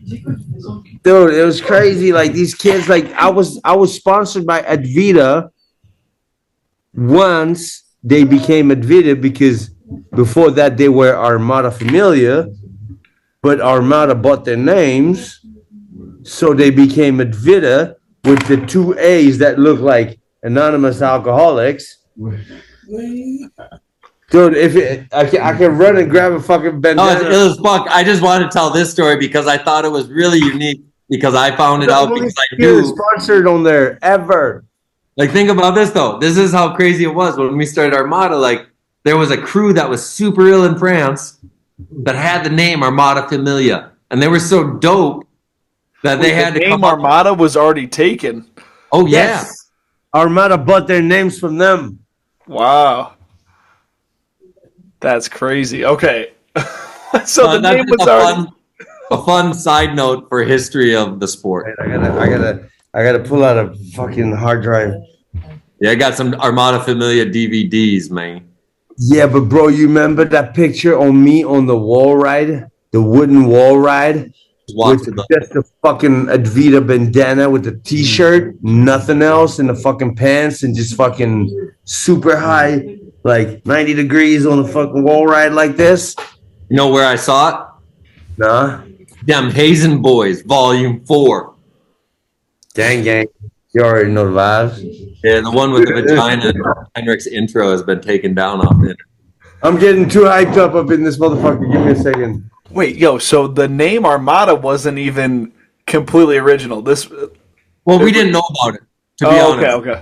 The name was when we did name research. It was brought to everyone by J.P. Auclair, and it's like, Armada represents a group of ships going into battle. Yeah, and army. Yeah, J.P. brought it without any of us having knowledge of Armada Familia in Europe.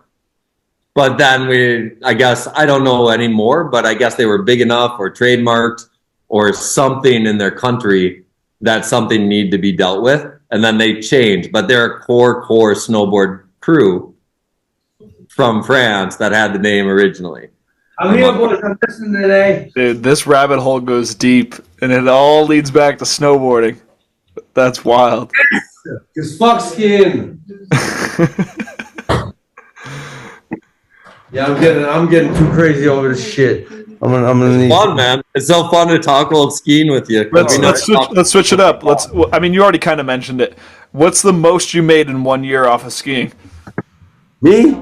Yeah, like combo, like competition, sponsors, whatever. Like everything that's that 1 year. It was the year before I got the jail. 5 or 6. I had like 420 thousand on my bank account. And okay, so I want to focus on this for a sec because the new heads really can't even fathom these numbers sometimes. So what was that coming from? Like, what were the different? How did that math add up? What do you mean? Like, was it like one big sponsor, three kind of big sponsors? Like, where was who was giving the most money? Oh, it didn't work. Yeah, who was your biggest sponsor in your life? Oakley was always my biggest sponsor that 1 year when I got those 250s. 250 for 1 year.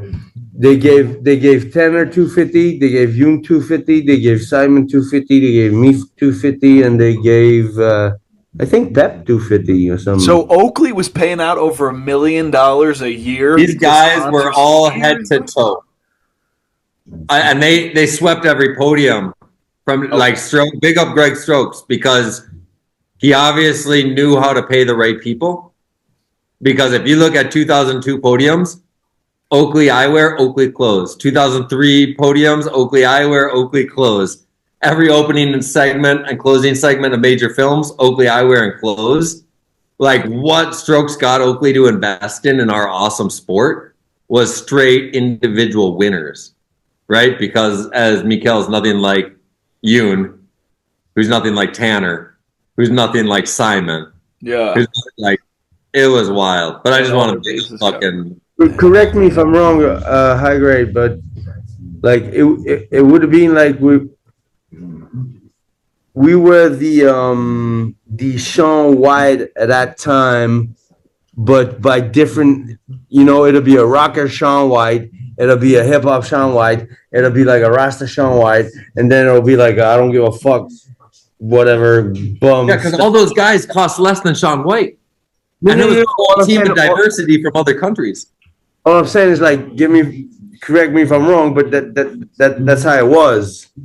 That's like that. They're like, oh yo, we paying him that much, we're paying him that much, we're paying him that much, we're paying him that much, and that's contract. That's a contract, Ethan. That's a fucking contract you get. Okay, so on that, there's planes, hotels, rental cars, food, whatever. All paid for on top of it. All paid for on top of it. So this is not even it's your salary, dog. There's a house bonuses, there's a house at X bonuses Games shit provided to you.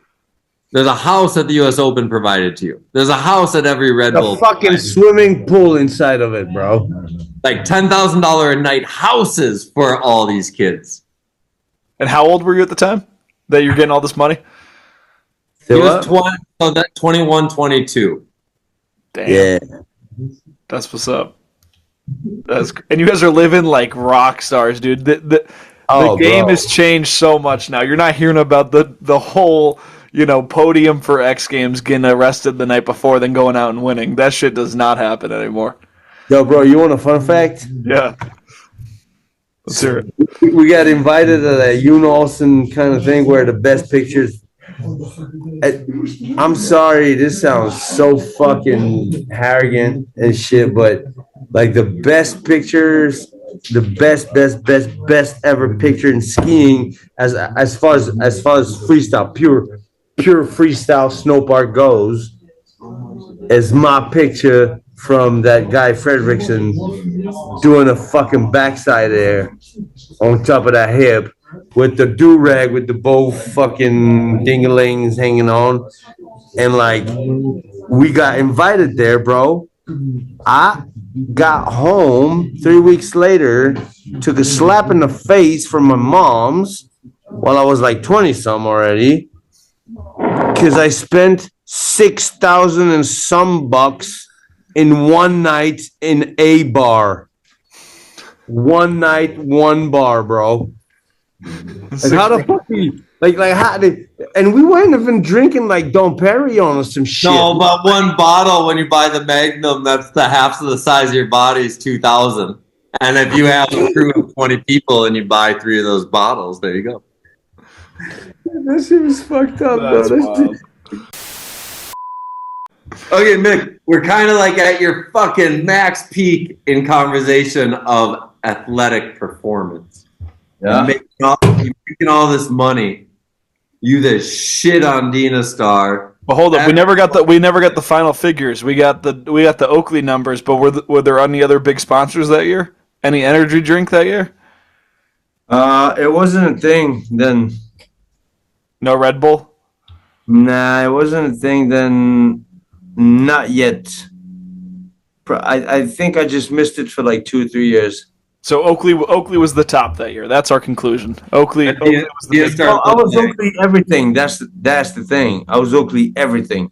I was Oakley head to toe. I wear like everything. And when we say everything, man, back then, it's 6 boxes a month of clothing. A month. T-shirts, sweatshirts, collared shirts, golf shoes, 30 pairs of sunglasses every month. Oh, at least. Oh, for real. That shit was crazy, yo. Basketball shoes come out, you're getting 30 pairs. Yeah, Golf shoes are out. You want a golf bag. You want military fucking gear. You want anything. I was a filmer. And the amount of shit I got, I was just sitting there. I was looking at these guys. I'm like, dude, you need like 5 new houses. I know, right? Okay, so you're at the max point right now. You're making a shitload of money. Like from Oakley, Dena Star, Look Lang. Well, do you have anyone else as a sponsor at this time, like at your height? Not really. Okay. So you're I don't know, but I don't know. Okay. So either way, you're making mid 100,000s, fucking living your life not so often. Because when you look at your performance, it's you show up, you do well, you have a very short segment in the movies, like, and here's a great example, your Playhouse segment. Yep. It is probably one of the top 5 segments of all time that people still talk about 20 plus years later. And you go, how the fuck do you do that with 2 minutes? And whether it's the shot that you have like on the flat down box that you run into people, or just the style that you have in it. No, you know what shot it is? What's It's that? the shot right after, because nobody was nose pressing, pivoting into rails at that time. Yeah, I and surface swaps too, right? Like rotating without hopping. I think that's what made the big difference, because like it opened the door to so much more. Like once you understood, you could flex your noses and your tails and shit like you see what I'm saying? When you made that the most amount of money and you're the illest and everyone looks up to you, did you give a fuck? Did you like finally be like, wow, I want to beat everyone? Or were you or was it overwhelming? Because I was telling Ethan during the break, I don't think that your goal was ever to be a skier in life, but all of a sudden you had to become one because that's what you were paid for. That's what people thought you identified as. That's what made, to tell you the truth, I was just lazy, and that's what was the easiest way to do and to make good money. And But when you're lazy and you hit that level, are you motivated? Or does it demotivate you because it's not what you want to do in life? So what are you thinking at age? So 2004, you're 21. Like, what are you thinking when you're 21, making fucking hundreds of thousands of dollars? Are you like, yo, I want to fucking beat everyone next year? Are you thinking like, or are you just not thinking? No, you want the truth? You know what I was thinking? Yes, please. Please leave me the fuck alone. So you didn't want to ski as though when you win, it wasn't like, fuck yeah, I got to do this next week. It was like, man, like I got to do this. And that's why I stopped, bro. You know, we had that conversation. Well, we have to have it for the people, but like, I've never really enjoyed skiing. It was more like of a job, and I know this is going to make a lot of people very disappointed in a very sad kind of way. But I never really enjoyed skiing, bro. And what didn't you enjoy? Because like to me, as someone who sucks at it, I know what my joys are when what I get out of it. Now, I wasn't at a level of trying to hurt myself or anything.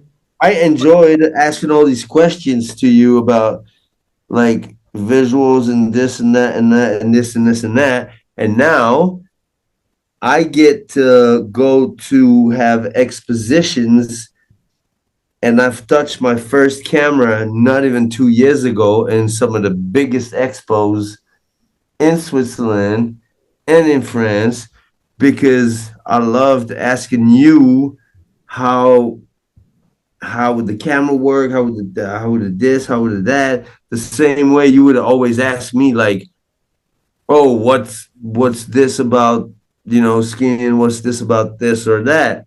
Like, to me, it was more like I was having a out of the ordinary, impossible kind of experience that I could have in life that very few people could get. You know what I mean?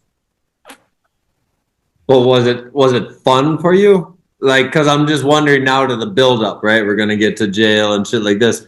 Like, is it overwhelming as a job that's fucking not fun to push yourself? Because you have to push yourself in this sport, right? Like the shit you're doing every day is like whether you think it's easy or not, like you're pushing your body and your mind and everything.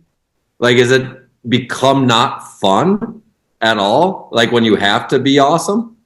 No, well, first of all, yes, but second of all, the worst part, and it's going to sound horrible, because it is, it's like I didn't give a fuck, and everything was easy for me.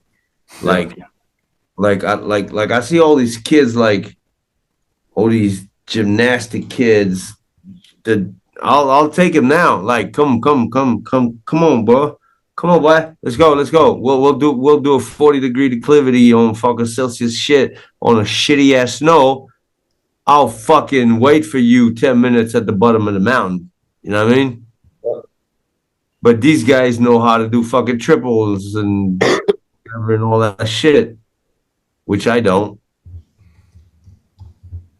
Because I'm a skier. I'm not a fucking gymnast. You know what I mean? Yeah. And that's how I felt. That's why it was funny when my mom watched the Olympics and she was like, these guys don't know how to ski. And I was like, oh, yeah. So, yeah, that was something that you mentioned in giving flowers, too. What you and Iberg and Phil did years ago on Instagram Live.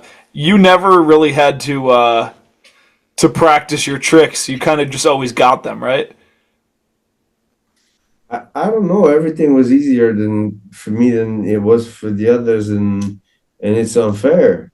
And I think it's unfair, and I think it's what made them mad.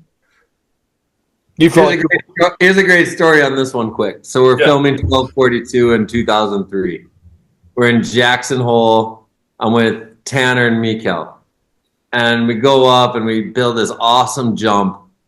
And it's just sick. We have 2 spots. There's a small hike. Whatever. Like, we're going to bang out shit. So Tanner and Mikel are totally opposite how they work as far as work ethic goes in the shoot.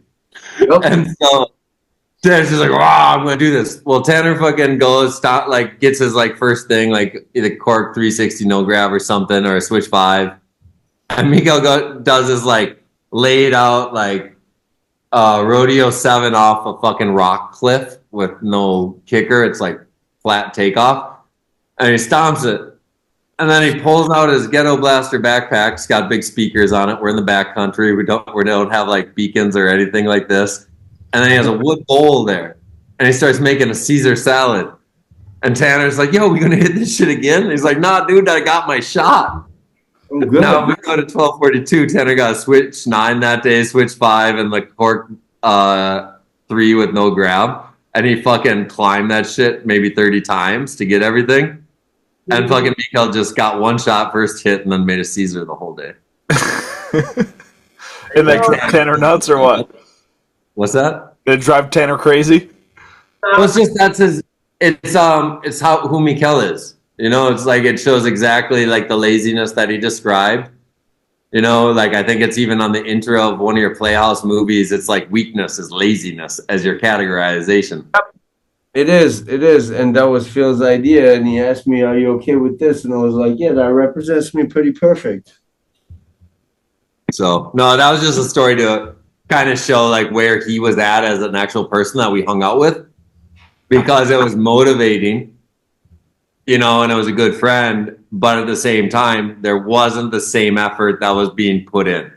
He wasn't going to go hike something for 3.5 hours with Tanner. Oh, hell no. Yeah. Wasn't waking up early to get the shot. He was this is what I got. Ski boots hurts. Dude, I put ski boots on now. That shit still hurts, dog. Do you still ski? I have tried. I've for 8 years I haven't skied, and then I got invited to what was it called, Iberg again? Oh, we did that shit, Raj Masters in Sun Valley when you came. Sun Valley, there you go. That's the last time you skied? No. Actually, you know what? To tell you the truth, I had for the first time in my life, the envy to go ski again last season. But I had a very bad downhill biking crash 3 summers ago. And they said, yeah, you'll never walk again, blah, blah, blah, blah, blah, blah. Fuck him. I still went skiing. Still do everything as I always do, but I have that cage into my vertebrae. They hurt all the time. I got a problem with everybody who's got hooked on that shit with Oxycontin and shit. So I was all hooked up on perks for a while because that was the only thing that I would wake up and be able to function, you know. Yeah. Mm-hmm. So now it's been now I'm good. As I just stick to lean, because it really like, you know, like muscle, like it's kind of like CBD times better, you know. It's just like, codeine, which is a painkiller. yeah, but it's Yeah. not as dangerous as fucking Oxycontin, you know. Do you say you put lean in your 40? I do sometimes. That's next level. Purple 40. I've never done lean, but I can imagine. Like I probably, if I was a lean guy, I'd probably be a 40 and lean kind of guy. Dude, everybody diabolizes and like devilizes like the lean, but the lean is actually if you really like calculate how much lean you put in your soda, it's like less than what the doctor prescribes you. And maybe the soda's worse than the lean. And you want to, yo, check this out, bro. Lean is not what is killing people. Bad fucking lifestyle is. It's like guns don't kill people. People. It's the soda. It's not the lean that's killing you. It's the soda. Okay. It's the diabetes. Let's get into this now. So No. Let me finish. It's the sugar in the soda. It's the fucking Denny's. It's the fucking Wendy's. It's the fucking McDonald's. It's the fucking Burger King. It's the fucking Subway. It's the fucking no drinking, no water. The only water you get it from fucking pet bottles that is even worse than what comes out of your fucking tab. Here, we're lucky enough to have our own source where you can drink the water and it's pure. We all drink a lot of water in the daytime. We all drink beers at night. We all lean. We all do this. We all do that. We exercise every day. The lifestyle is what is killing people. It's not the lean, dog. most likely true. I believe that. I want to hear the jail story, bro. I want to Because hear. we're at that point, right? So you're at like the highest level, 2005. So 2005, I'm curious, like with Dena Star, because the Phils got their pro model 2004. Marie Martineau, I think, got one. David Creighton got one. But I always wondered, did you ever get offered a pro model with Dena Star? Yep. Yes or no? I didn't hear. Sorry. Yes, I did. So what happened to that? Because it didn't exist ever. I didn't want to have one. They said it's going to be that design or nothing. And I said, fuck you, nothing. That design is horrible. And this is like 2005, right? Like pop your bottles shit. Because I think your last year on Dena Star. Exactly. Okay. So now they offered you a pro model. Like, and it's kind of still dope. I mean, you're kind of the illest as far as the Phils are getting old. Marie's kind of just a girl in France. Creighton, they like, I think made very minimal of his ski. But like where were you at this point in skiing, man? If you're saying fuck you to Dena Star, who you've been with your whole life, and I saw like, as I filmed your shit in Pop Your Bottles, like where are you at in real life outside of skiing? Because I didn't know you so well outside skiing at the time. I didn't hang out with you outside of you coming to Mammoth or something. Well, to tell you the truth, I was in a very bad place because I picked, you know, it's always easy to give excuses and to give yourself excuses, tell yourself excuses like, oh, I was with the wrong crowd, blah, blah, blah, blah, blah, blah. Nah, I made decisions. I fucked up, but they weren't mistakes. They're just bad decisions and they become experiences, you know? So what was it though? Like when you were outside of skiing because you were super minimum in Pop Your Bottles year, but that was your transformation year, like a lot of decisions. You went to Ninth Ward after the next year in the skiing world. But like what were you doing when you weren't skiing in 2005? Because you weren't skiing that much. I wasn't skiing at all. I ended up starting dating this girl who was smoking crack, and it's different here than it is for you guys. Like here, like smoking crack is not like something you bake or whatnot. It's something you base. I don't know if you know the difference, but I seen it like tinfoil, light it up, and then stuff steams up. kinda.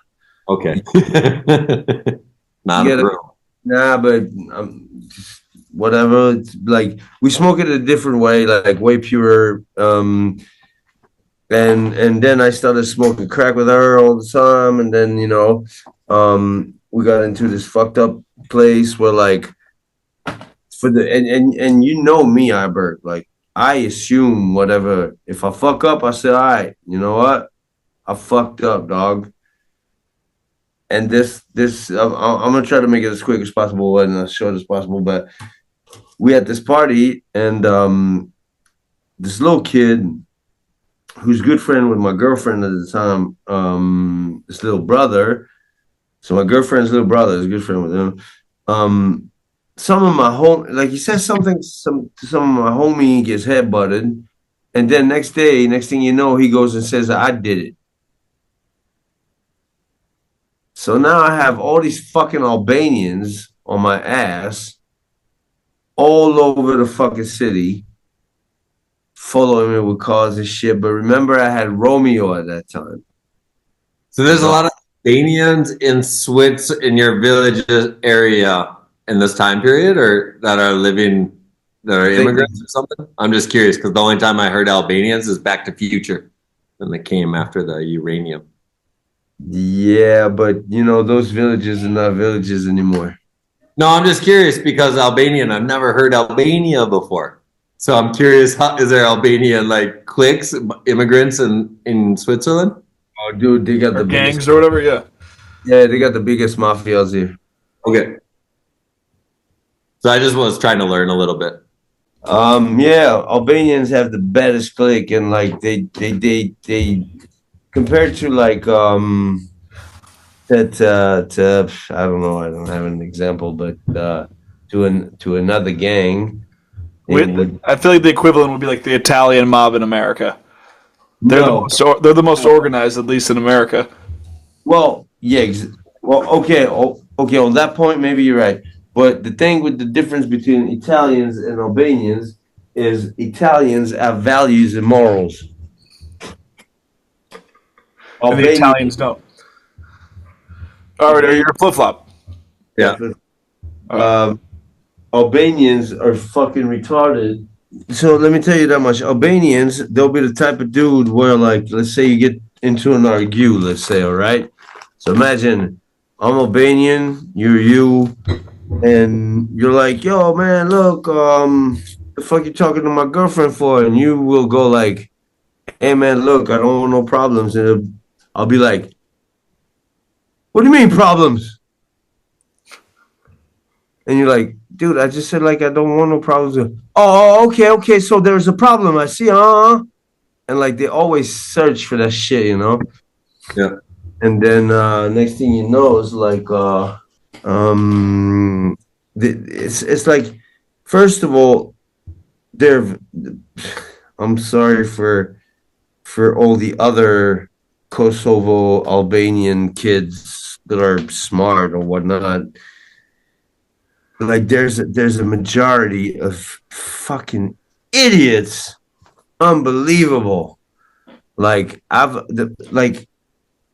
if I had to give a percentage off the top like that, like out of the 15 people I know from Albania, I know 2 or 3 that hate Albanians and have values and morals. Okay, understood. So now I get, because I was always interested how because I don't know, like especially with immigration in America, immigration in the Scandinavia right now, with my wife being Danish.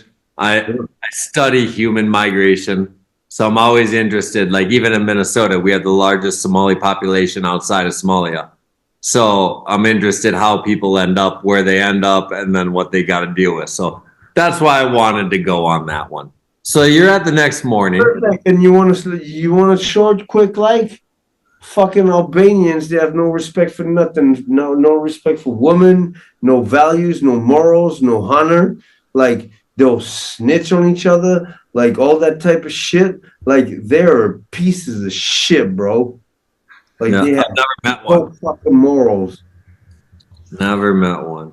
So you go the next morning, this kid says that you're the person that caused the trouble. You're the person that headbutted someone, and then what happens? They can't find me, so they go to my girlfriend and they break every single bone in her face. 5 dudes on 1 female. Yeah. Every single bone. She spends 3 weeks in the intensive care. She almost died. I go and grab I go and grab the gadget and I go where I know they hang out and I start spraying. And luckily nothing too bad happened. Nobody died, but one took a hit like right on the zygomatic, right, like the chick bone, and it kind of like ricocheted like outside of his head, so he didn't die from it or whatsoever. But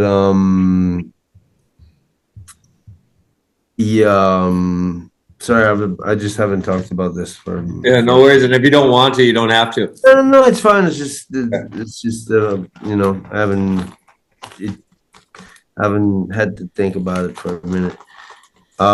So like for we males, we get scars. We don't give a fuck. Like you have a big scar on your face, you'd be like, yo, shit, I got a big scar on my face. So what? Females, like growing up only with a female at home or like my mom's. It's like you realize like it fucks up their whole life. It changes their whole life because her face is different. She feels insecure. She doesn't feel cute anymore. She doesn't want to be in that place. She doesn't want to be with the thugs. She and this and this and this and this and this and that, so on and so on. And next thing you know, it's like they deliver the fucking verdict, and it's against you, not against them. No, I was gonna start against them. Okay, yeah. Against them, like beating her up, like breaking like 14 or 17 bones in her whole face and head. It's called Rix in French. It's like it pretty means like a general fight, like a brawl. It's like you don't know who hit who, you don't know who put what hit on what. So it's even worse than losing the case, you know what I mean? Because you feel a general brawl in your girl's home. No, that was outside. That was in the street. They beat her up in the street? Yeah. Yeah, but they charged them as if it was a fight between a bar fight. I hear you, but either way they attacked. Yeah, so it's bullshit. It was a bullshit. Yeah. Exactly. Yeah. So everybody's tripping out, and they're like, "Yo, what the fuck?" And then me, next thing you know, luckily that's where I can't say with who, but that's when I started being affiliated. And they paid half of my trial, and they got me a very, very good lawyer, which pretty much saved my ass. And I won the trial, but I had a 10-year probation. So only I had to go piss for like the 3 first years or something like that. So that's when I went through the soberness and everything, and just figured it was boring as fuck. Didn't bring much, anything more clever or anything better in my life to being sober or not sober. It just made no difference, to tell you the truth. Anyway, next thing you know, it's like okay, I'm done with my fucking 10 years of probation. And here I am. That was like 4 years ago, 3 years ago, or something like that. So you made it through probation, no problems. They never extended your probation? No. So here's my question now. You go through all this crazy times in your life. You go from superstar winning everything, next year fucking falling apart, like as far as yourself and what's going on around you. Now 2006, 7, you got to reinvent yourself because that's your moneymaker, man. Like that's your hustle is skiing. And so like, and I think this was a big year from outside from me watching you, Von Zipper, and Ninth Ward, I think was about this time. So yeah, like you went from top of the shit to fucking bottom kind of where you're at. Like what makes you want to stay in skiing now? And what makes you want to do extra effort, like start a fucking ski company and leave someone that offers you a pro model your whole life? Like where are you when you're like making ski deals? And what are you thinking? Like I'm gonna film a segment, I'm gonna come back and win, or fuck it, just pay me if you pay me, and I'm still gonna do me. Well, you get it pretty wrong. Oh, I don't know anything. It's all question marks. And here, let's try to make it as quick as possible with the most precise possible. So let's just make it easy. Ninth Ward. How do you leave Dena Star and go to Ninth Ward? And how does that work? I was gonna get to it. I met Campbell Mickael. After all the legal stuff, or before the legal stuff? No, before the legal stuff. Okay. Because actually, the year I won the U.S. Open the second time,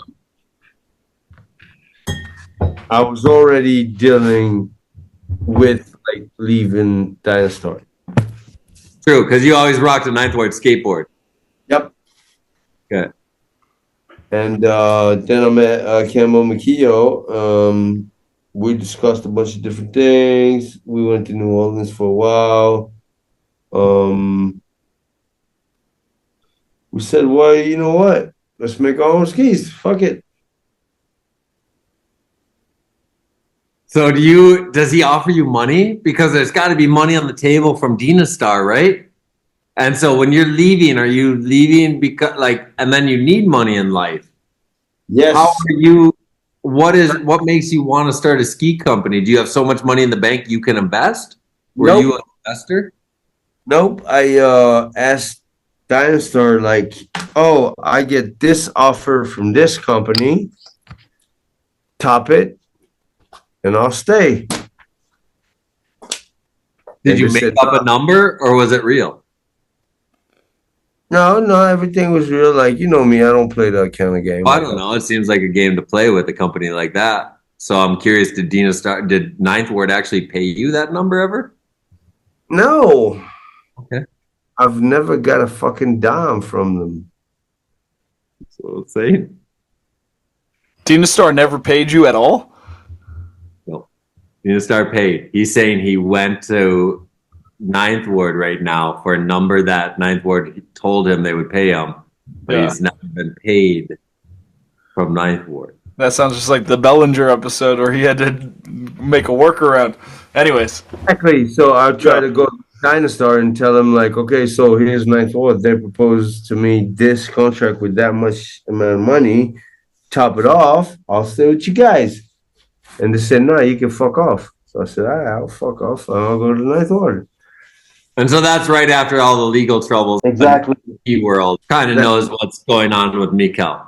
So now you're with Campbell and you're starting Ninth Ward. You got this pro model. Like, then you end up with Von Zipper. Because now, did Oakley drop you? Or how did that work? No, you remember all of a sudden, like most of us left Oakley and nobody never asked themselves why. Okay. Because they cut everybody's budget to half. Yeah. So did you find a new clothing? I had a 11 for a while, and then I had like static. I had 11 for a couple of months, a year or two, Then I had Static. So you're coming back. You got Ninth Ward. You got Pro Mile Ski. You've got the idea you're making money, but you're not. And like you're making nothing compared to whatever. There's nothing winning. I don't think you filmed a segment in 2007 other than a Hazen Boys where you were promoting whatever you were promoting. I think that was the first year of Hazen Boys, 2007 or 8. But are you motivated to ski if all of a sudden there's no return every time and you're still spending money? Or like, what is the motivation to ski at that point? Were you super stoked to start a ski company? Yes, I was super stoked. Yo, I was psyched, dog. Like, if you know why? Because I was like, yo, I can do whatever the fuck I want. I can make my own designs. I can own my own shape, and you got to give it to us. Like, we're the first one that started with the bamboo double core thing, whatever that shit's called. Like, well, we like use bamboo because it's really flexible, but it's really nervous. You know, you have those skis where you bend them, you bend the ski, and then like it comes back like, and then like there's the ones you'll put the same pressure on it, and when you let it go, it'll be like, and I love that I love the nervous skis, you know, like E-Dollo's Pro Moto. Too big, too heavy, too soft, too whatever. The what's it called? ARV. Yeah. 85. The one right now, or what are you talking about? No, there's the Armada skis. Yeah. Little ones. Yeah. Ones that Noah rides with. Yes, the E-Dollo Pro model. No, he doesn't. No. Okay. I don't know then. He rides the RV85 or something like that. Anyway. Okay. So it's like a thinner ski. It's like way more nervous ski to the like core wise. And then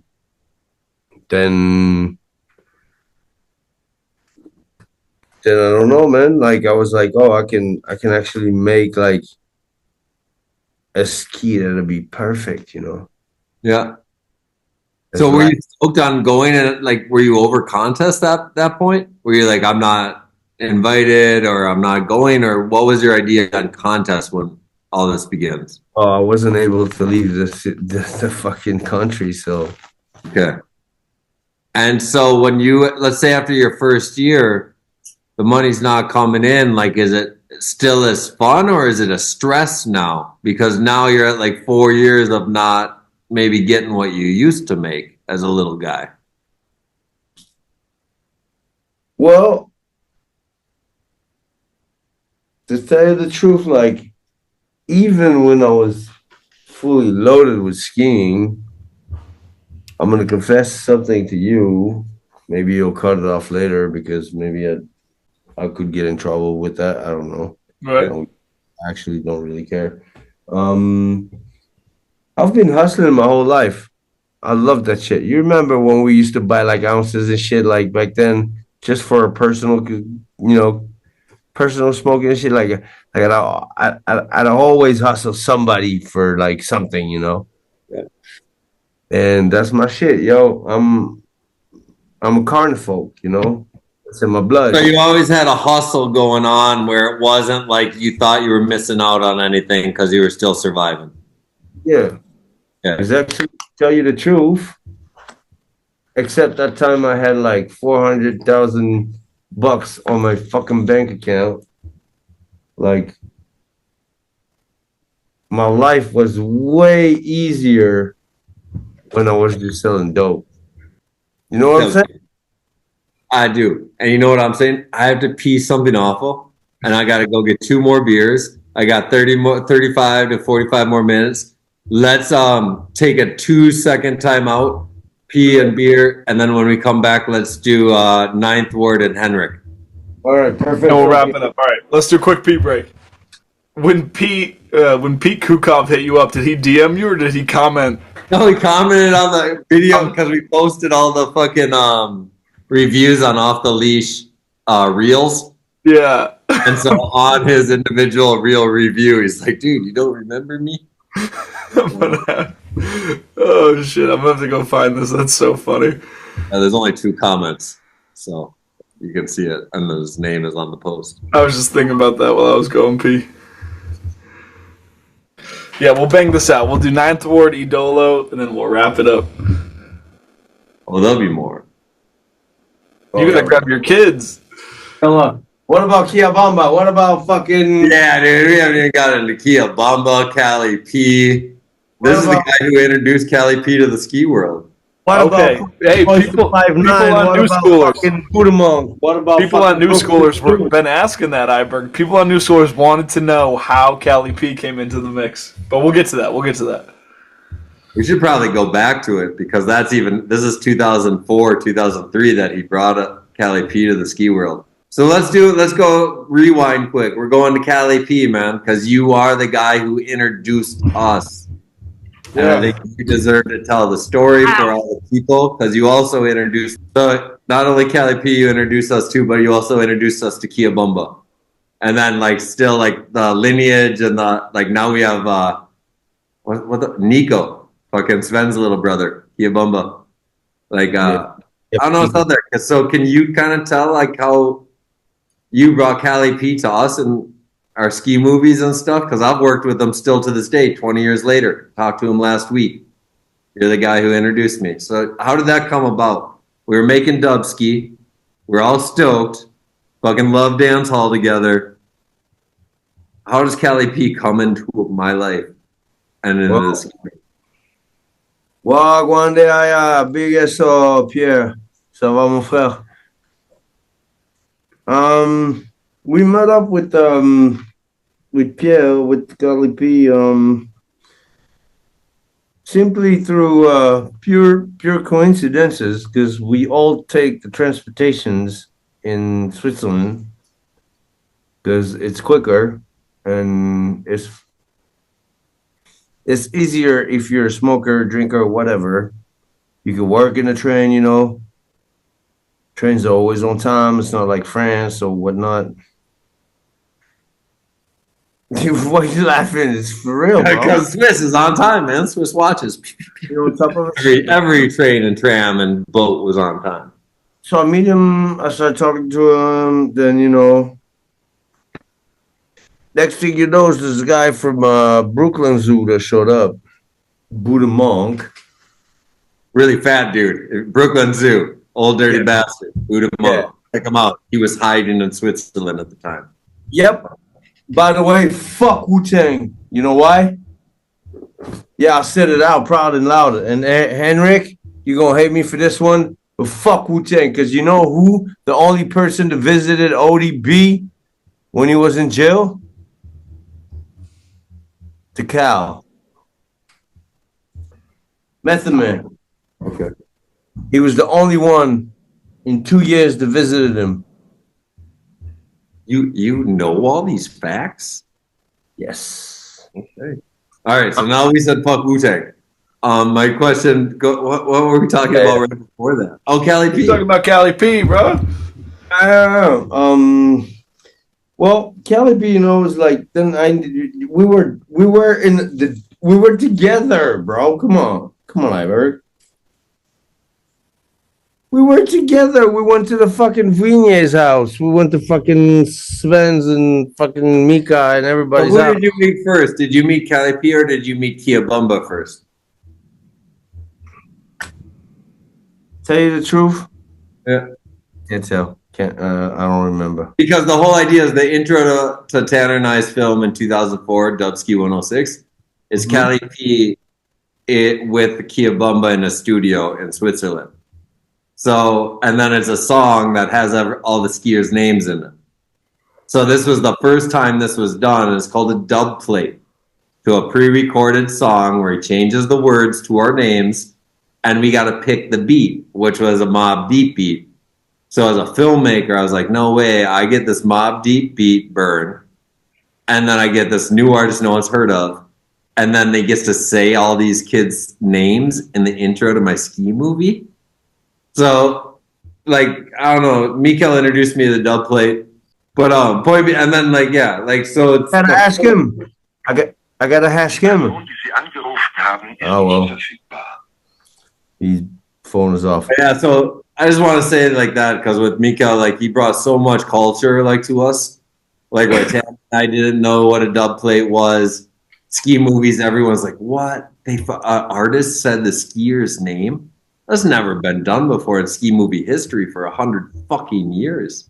And it's horrible to say, but you know what allowed to do that? What?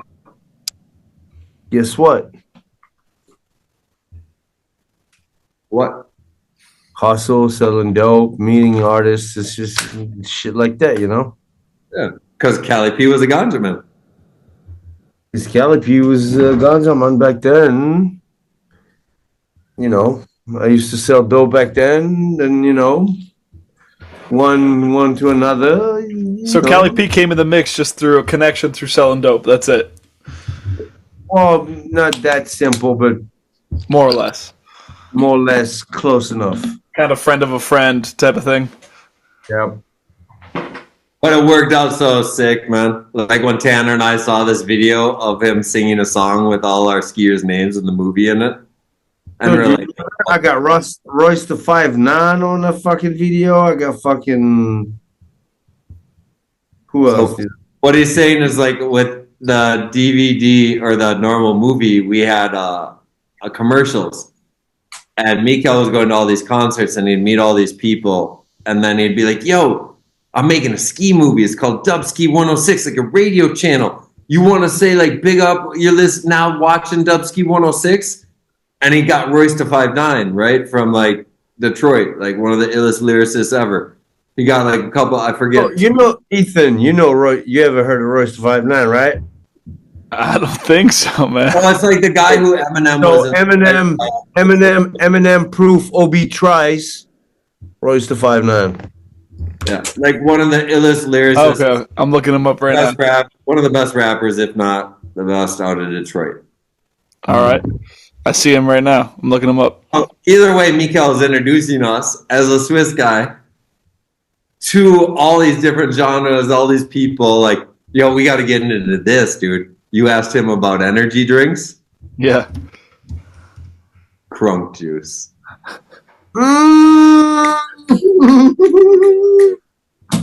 Okay, so in about 2006, Mikel's off his rocker. 2000, maybe it's the year. You got me swallowing my lean all sideways and shit. I know, this is the best shit ever, dude. Not like unheard of shit. Maybe I think it's 2006 because Mikel's off his rocker at this time. Energy drinks are coming out. There's a thing called Crunk Juice. Type it up, Crunk Juice. So it's an energy drink, and T-Pain is fucking like behind it.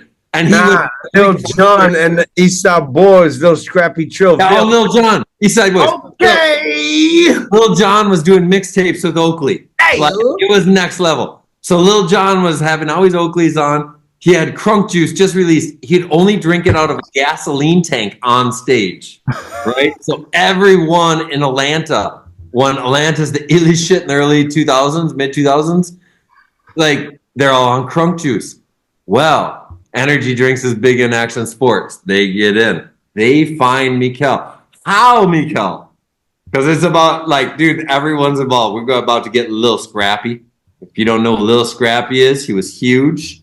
Shout out to Lil Scrappy because he was the only one that was nice to me by the way then. Shout out to Lil Scrappy. Yo, He was the most immature like dude. Yo, Ethan, go check this out real quick when you have time. Like, you put no problems, Lil Scrappy. You don't want no problems. You don't want no problems. With the BME click. So, Mikel actually did get an energy drink sponsor. Mikel, I'd like you to tell the story from your words. Well, I didn't even get a sponsor, bro. The only thing I can tell you is like I got too fucked up because Lil Jon was in the bus and he's like, yo, white boy, come here. And I was like, yo, what's up? And he was like, you ever tried real tequila, man? And I was like, well, nah, not really. I'm like, I don't know, 20, 20, I guess at the time, something like that. And that was Lisa who hooked it up. That's what she was. And that was before the U.S. Open and all that bullshit. So that's why she got so mad, dog. Anyway, so he makes me drink this whole fucking tequila. And I don't know, bro. Something in me got out. The fucking demon came out. But I was Mikel got a fucking invite to fucking like be like a Crunk Juice. Oh yeah, my bad. Yeah, I forgot. Through Oakley, one of these Oakley women teams managers, who's a friend of like and helps out with everything Oakley. Mikel got the link to Crunk Juice. Crunk Juice now, Monsters just coming on the scene. They didn't exist until around this time, so these are all the first year competitors of Red Bull. Mikel gets the illest one, Crunk Juice. Like if you see it, like so, like you're like, no way, he gets it. So they invite him out to this like summertime rap tour, right? With Lil Jon, Lil Scrappy, all these guys, and he's supposed to just go be on a tour bus and hang out with them. Well, what else would you do on a tour bus other than like drugs and alcohol? And so Mikel took it. You're like 19, 20, and you're just like, yo, I'm hanging out with all these famous fucking rappers. Yeah, Lil Jon, he had Oakley mixtape. I got it. It's one of my favorites. Yo, you know who even was in that bunch, dog? Pitbull. Yeah, this is what level the shit was. Pitbull, like think about it, billion fucking views on all this shit. You see what I'm saying?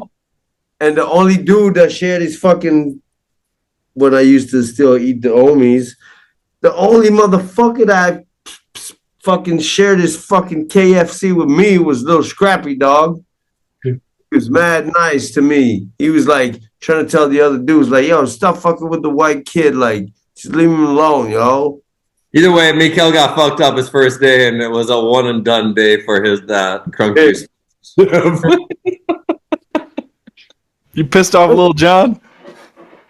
Well, he punked me, and if you punk me, you could be the president of the United States of fucking Emirates of fucking America. Which is basically what he was at the time, because he was huge. Yeah.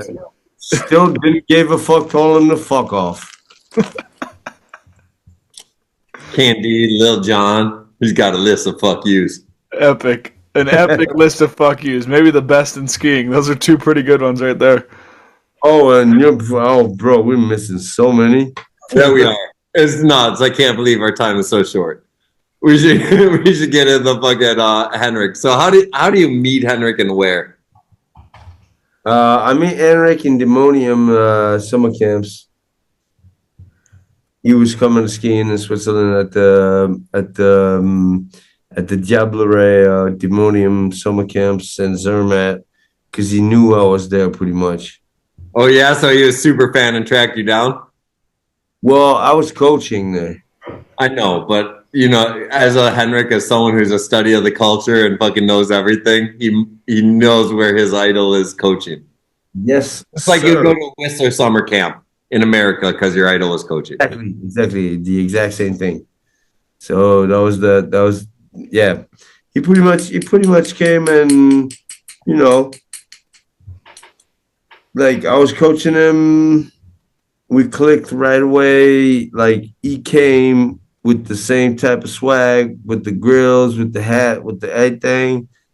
I was like, everything, man. This kid showed up at 14 with gold teeth from Sweden, and then it's like, hey, yo, did he talk to you or did he recite things that you said in magazines and movies? Well, I don't remember that, but probably something like that because you've seen him talking with Isaac. Yeah. Easy Panda. Yeah. Don't even communicate, dog. No, but I'm just saying with Tanner. Tanner, the story is he introduced himself to Tanner by sitting down and starting to recite Tanner's intro to Crisis. Yeah. And that's how he was able to talk to Tanner. So I'm curious, how was your communication? Like, cause dude, like when I met him, I think I met him the same year at Yoon's event or the next. Was fucked up in a fucking club in Zermatt, like real fucked up. And he showed up and he had grills on and he was looking all dripped out like it was a fucking water damage type drip. You know what I'm saying? 14-year-old dude from Sweden. 14-year-old with fucking grills and shit, insert mat. I was like, I'm not the only motherfucker that got all that shit in Switzerland. Come on, man. Well, he probably copied. He probably copied what he saw you doing, right? No, he wasn't copying. He was idolizing. Yeah. He was And- influenced. He was influenced by what you were doing. No, you get asked Iberg, like, I'm not trying to sound cocky or nothing, bro, because that ain't my swag. But It's it's exactly what he said. You're both on the same level. Like, it's just this kid was like, his whole thing was, I was his fucking idol, bro. He wanted to do everything the way I was doing.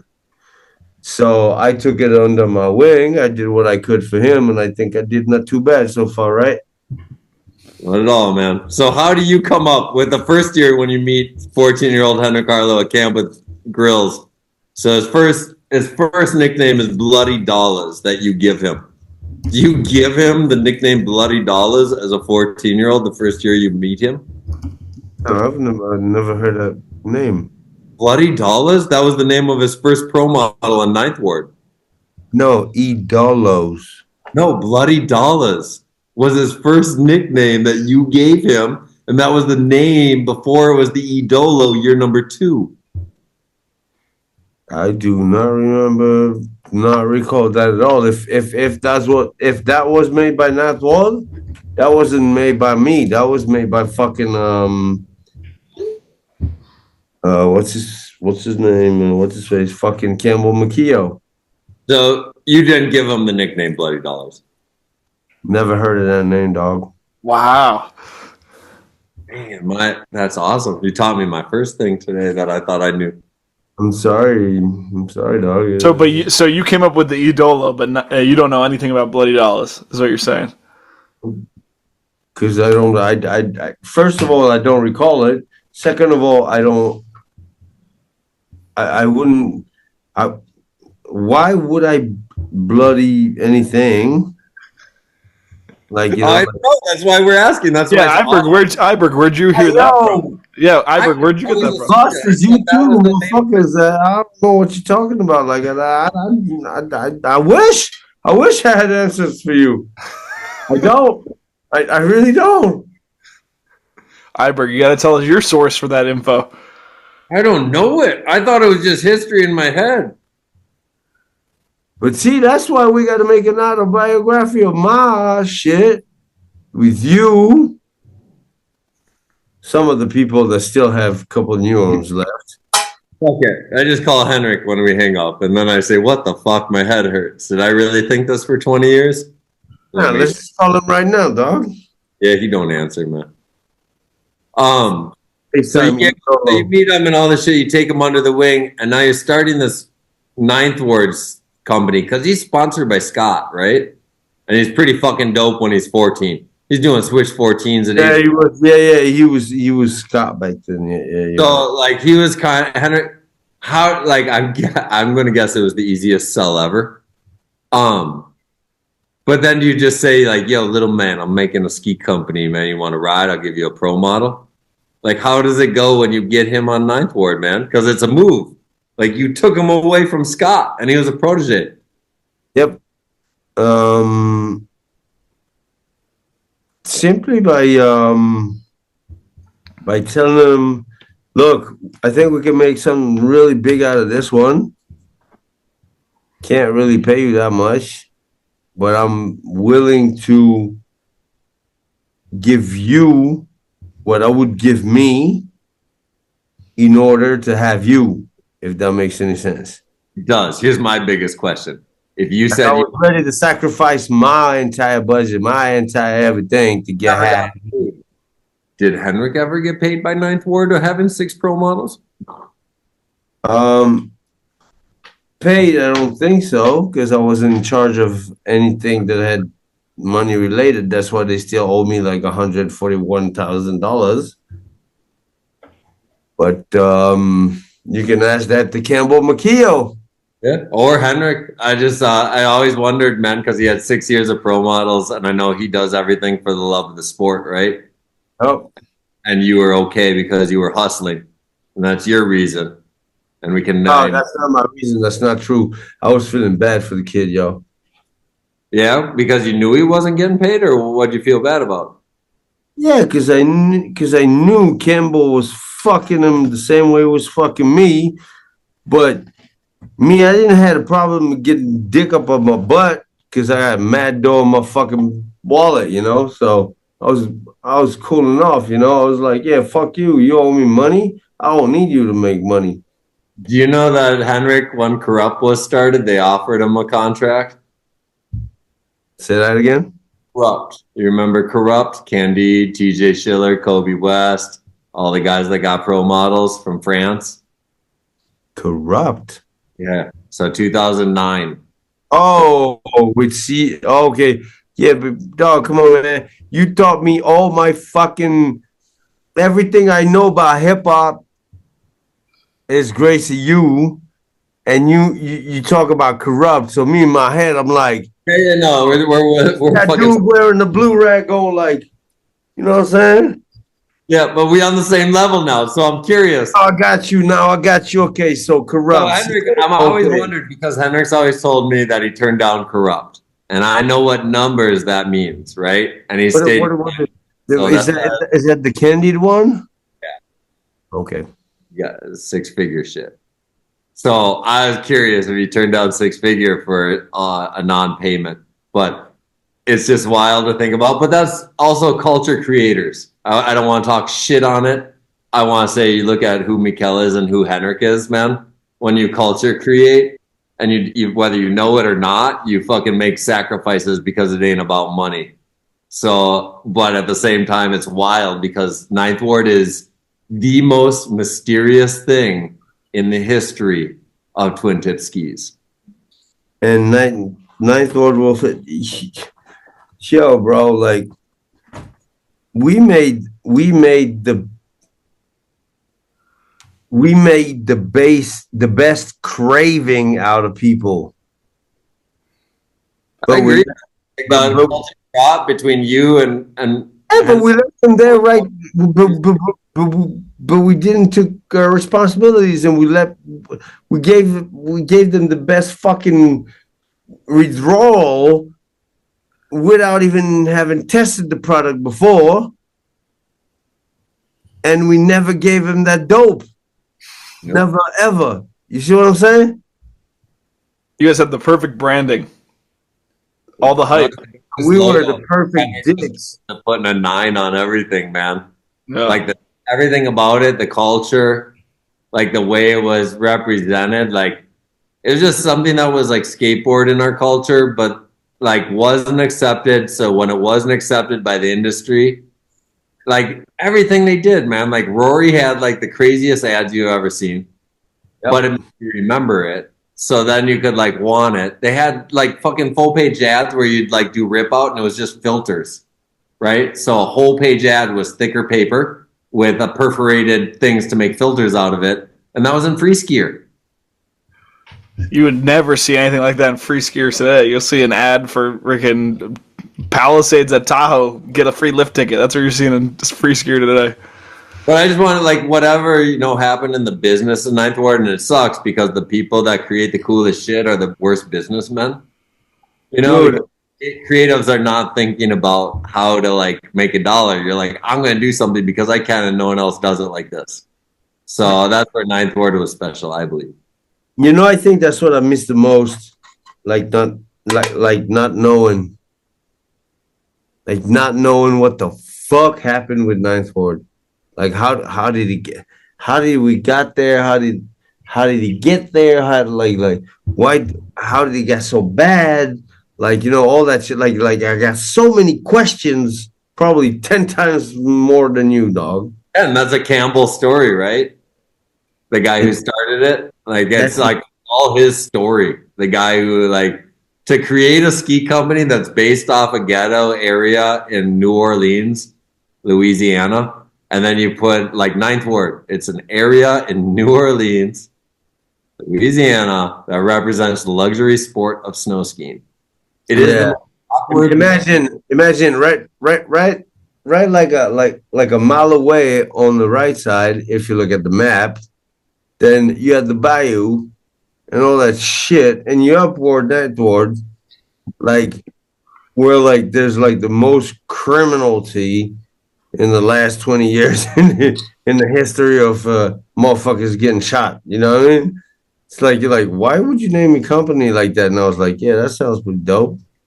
You know what I just realized that I'm so stoked on? My kid has basketball. It could only go to shit, bro. I'm gonna take a pee. It's all on you. Yeah, a small bladder. Ethan. I'm not. You're not bright. We're gonna have to wrap this up once you get back. It's all on you from here out. Give me 2 minutes. World's smallest bladder. Oh, we're good then, dude. We're good. It was nice to meet you, Ethan. It was nice. It was nice to meet you too, man. It was good to finally get some stories and meet you. You've done a couple. You've done like a couple interview style stuff with Iberg before. The Giving Flowers. I listened to that. So yeah, and that's the only one to tell you the truth, brother. That's the only one I accept. Iberg. Because Iberg can ask me anything, I'll answer as truthfully as possible, even if it jeopardizes whatever it could on my side or on anybody's side. I wouldn't give a fuck. Like Iberg was like a big brother to me. Like if I could talk to you like right now, like I talk like an American person, like it could have never like yes you can on some words because you know whatever. But like anybody I talk to, they're like, "Oh, you from California? Or you from like you sound weird, dog." That's all Iberg, dog. He taught you all your English, right? He taught me all my English. He taught me all my fucking stories. He taught me all my hip hop. Like he doesn't want to hear it because he's gonna be like, yeah, whatever, and shut the fuck up, Iberg. Please. No, I'm stoked. I just saw my DMX book and I was like, yeah, man, that was the first book I gave you. And then he read the whole DMX autobiography in 2003. And he's like, it's my first full English book. And you know what? You know when I bought it again? It's my highlight in life is having real life things that actually like better people. I bought it for the 4th time 5 months ago. My girlfriend's reading it right now. I'm gonna add this to my list, man. I'll read this shit. Yeah, because it's a nutty book, man, and it's just fun. It's like if you guys are talking about all the English stuff, like it's something that I thought was so cool in my life. You taught me everything, Iberg. You don't want to hear it, but you taught me everything. You taught me how to speak your language. You taught me how to fucking act with people. You taught me like, okay. E-Rock was all in the bootleg shit, like all in the hip hop, whatnot, blah, E-raps, blah blah blah blah blah. But you taught me not to just listen to rap. You taught me how to be hip hop. Yeah. Hell yeah, dude. Yeah, I gave you my Donyell Marshall jersey. I always loved that shit. That's what's up. He was drafted by the Timberwolves in 1995, #1 draft pick. But then they traded him right after. But then I had the champion jersey. Then I hooked up Mikel. You can see it in some movies. Ivor, give him the list. Give him the head-to-head list and explain what this list is. We're at this level. Did we do all Ninth Ward questions? I think so. I mean, Ninth Ward is mysterious. Like, we're never going to get to the bottom of what happened. No, I wish I probably won't even be able to answer to your questions because I don't even know more than you. No, it's mostly about Ninth Ward because it is such a fun mystery thing. You were part of the foundation, and Henrik is part of the legacy, whether it's through that brand or through you. So that's what was interesting and fun. But only one person knows the truth. Like at the end of the day, Mick is still getting screwed, just like everybody else got screwed. You know? That's what but I think it's fun. Like the biggest lesson on Ninth Ward, I'll say it again, is like you kind of got to get fucked to create shit. Because you can't paint a painting to try to get paid and think you're going to be paid the best. Some business person is going to take care of that painting and make it his best. Yeah. And so it's just like, I don't know. It's one of those things that's cool in the sport of skiing because I can't name one ski company that didn't fail. Every single one did. Mm-hmm. All right. Mikel, we got this list that Casabon came up with. Where am I finding it? It's on my page if you wanna look it up. I will. Oh, can I just say something real quick before we get to the list? Of course. Go for it. Thank you for everything you did in my life, Eric. You're more than welcome, my friend. Thanks for being part of my life. I had the best experiences. Like whether it was at what's homie's name? Sven? His house, Mermood. You know, from day one, being picked up in the things. Like I sent you that picture of Mikel with all his weed. Yeah. One little like. No, that's it. You sent me over WhatsApp the other day. Mikel taught me like, and every single person who rolls a split. Flashbacks of Europe. bigger than me, dog. Ridiculous. No, thank you back, man. Like I appreciate. Like it's been such a fun thing because it's always what I love most in skiing is people that like just start doing them. You know, because if you do you rather than try to figure out like, oh, I got to be this person, I got to win, I got to do that. Like it's not fun. Is it me or is it you guys that are like, it's all like. Oh, yeah. Ethan, I can't access your page. We're not friends. No. I sent it to you over text too. Oh, I got it. So, Mikel, we do this fun thing every single episode. All right, let's go. I know you're not into, maybe you're not relevant on everyone, but maybe you are on most. But we got an old head versus new head challenge list. So you got to. Well, let me understand the text. Okay. Old head versus new head. Okay. All right, let's get it. Okay, so my first one is a guy named Mango versus a guy named Pep. Who's doper? That's what you're choosing. Mango. Damn. Alex Hall or Tanner Hall? Tanner Hall. But that's not objective. You can't ask me that. That's how we go, buddy. Birdie. It's like me asking you like Twin City or like fucking Kansas City. Twin Cities. Come on, bro. Look at his hat, dude. Easy. That's an easy one. That's what I'm saying. You can't ask me. You can't ask me Alex Hall or T Hall. I just did. Who's dope? Dog all day, every day till I motherfucking die, dog. That's why you get your picks. That's why everyone. But that's not objective. It doesn't need to be. No. This is your opinion. This is your opinion. Oh, is only about you. All right. Keep going. Birdie versus Creighton. Who? Ferdinand Dahl versus David Creighton. I have no idea what the fuck you just said first. Ferdinand Dahl. Ferdinand Dahl? He's Norwegian. David. He's big time right now. He's big time. Okay, so that guy I never heard is big time now. And who's the other? David Creighton. Fuck, Creighton all day, my dude. Una Congas or Corey Vanuler? Who first? Una Congas from Finland or Corey Vanuler from Ontario?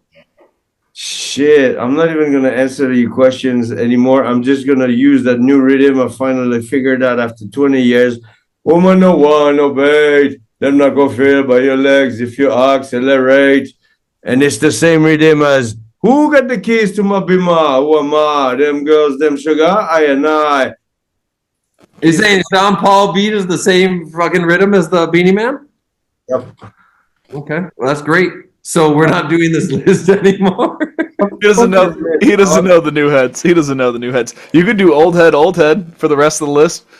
I'd love to do all that whole heads because I don't know most of these new kids. Do the old.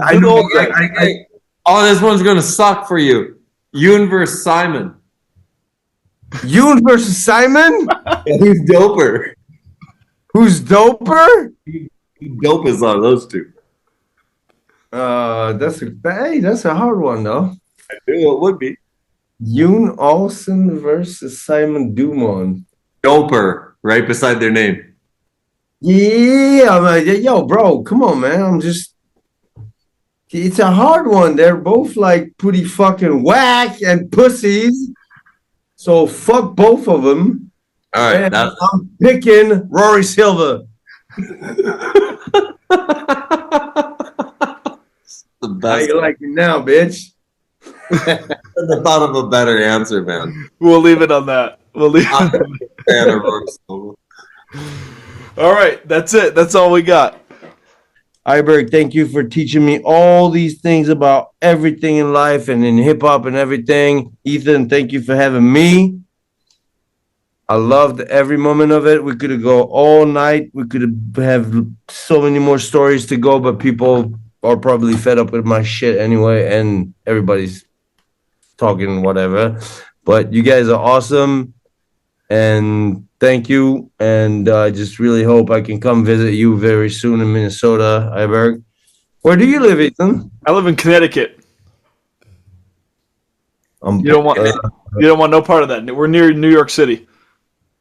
Yeah, you're just before you kind of Midwest.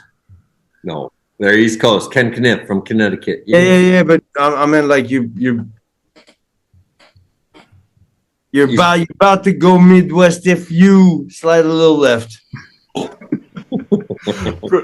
Basically. Hey, thank you for being on here, man. Thank you for what you've done for skiing. You inspired everyone, man. Yeah. Honestly that we've talked to so many people, and you're the one that keeps coming up. So there's no better way to end the season than with you, and I mean it. Thank you for everyone who mentioned me in a good way. Thank you for whoever's beefed with me or talk shit about me. Like, same difference. I don't give a fuck. I said a bunch of different shit earlier, like fuck him, fuck you, you're a pussy. I love all of you guys, man. I'm all about fucking peace. Tattoos, they don't mean shit. Most of them, I would have to explain it to you, Ethan, because Iberg knows most of them. Yep. It's because I don't do tattoos for style. I do tattoos to just never forget. And the next one is coming. And I just got one. Oh, you want to see a funny one? Let's see it. Yeah. You know anything about birds? Not really. So if you can name the species of bird. Chickadee. Chickadee, almost. Close. Hey, very close, brother. Good one. No, that's a great tit. Oh. But it's funny because they're called tits. Made a t-shirt that says that's a whole lot of big tits. And I just put a whole bunch of different tits on them. Be happy with that one. I don't know when I'm gonna wear that shit, but anyway, tattoos, bro. We could go all night again too. That could be another episode if you want to. Got a lot of shit going on, but thank you very much for having me. I had a very, very, very good time. I wish this could go on forever, ever, as usual. You know. Cheers. Give thanks, Mick. It was a fucking fun talking skiing with you. Thank you. And like Earl Simmons would say, we just made it another day. We did. Thanks for life. That ain't good enough. All right. Peace out. We're going to let you go. We're going to do a little outro, and that's it. Love you guys. Love you, man. See ya. That's it. Wow. Season 1. Season 1. I feel like we did some great digging right there, man. That's like you go to the well of truth, and like it's confusing, but you just come away with a couple gems, and you're like, okay, now I know a little bit more, but I don't know it all. I know a little bit more. No, it's got to be so wild for you. Like I'm trying to like look at it, like I'm like, how does a listener listen to this? I'm gonna have to do a lot of editing on that one, and probably cut out a couple things. He definitely incriminated himself a time or two. Visually. Well, this is our season wrap. We're not going to do a whole different season wrap show. Oh, you want to do a whole season wrap show? I'm down. I think it makes sense because it was fun as fuck. And if we don't do another season, then I'd kind of like to actually spend some time because I'm stoked on your view on all this shit. All right, this is what we'll do. This is what we'll do for the season wrap show. We'll make it shorter, obviously. Let's come up with some questions we have for each other, and then we'll recap on a different episode. Yeah. So what was your impression of Mikel? Legend, bro. The fact that he stumbled his way into this and didn't even want to do it and change the game, unreal. Yeah, I don't think there's another story like it. He was accidentally cooler than people trying to be cool. He didn't even care. Yeah, That's the coolest shit about him, bro. He didn't care at all. no, it still doesn't. He is intense, man. I see what you mean. The caviar is true. Unreal. Unreal. Well, fuck, man. Thanks, Ethan. That was a great show again. Hey, how many DPH? DPH, what we got? We're at 1, 2, 3, 4, 5, 6, 7, 8, 9, 10, and this is 11. And we started 3.5 hours ago. 11, so it's over 3. It might be 3.5. 11 divided by 3.5. 3.14 DPH. 3.14 DPH, man. We did it done right. All right, man. That was a lot of day drinking. It's only 3:45 here. I'm going to have to go take a nap. Oh, man, we got to toughen up. Been up so early, 4:30. We got another fucking 8 hours. Let's do this. Have a good man. Fucking enjoy. Thank you for everyone for listening. Can't believe you guys listened to this whole shit.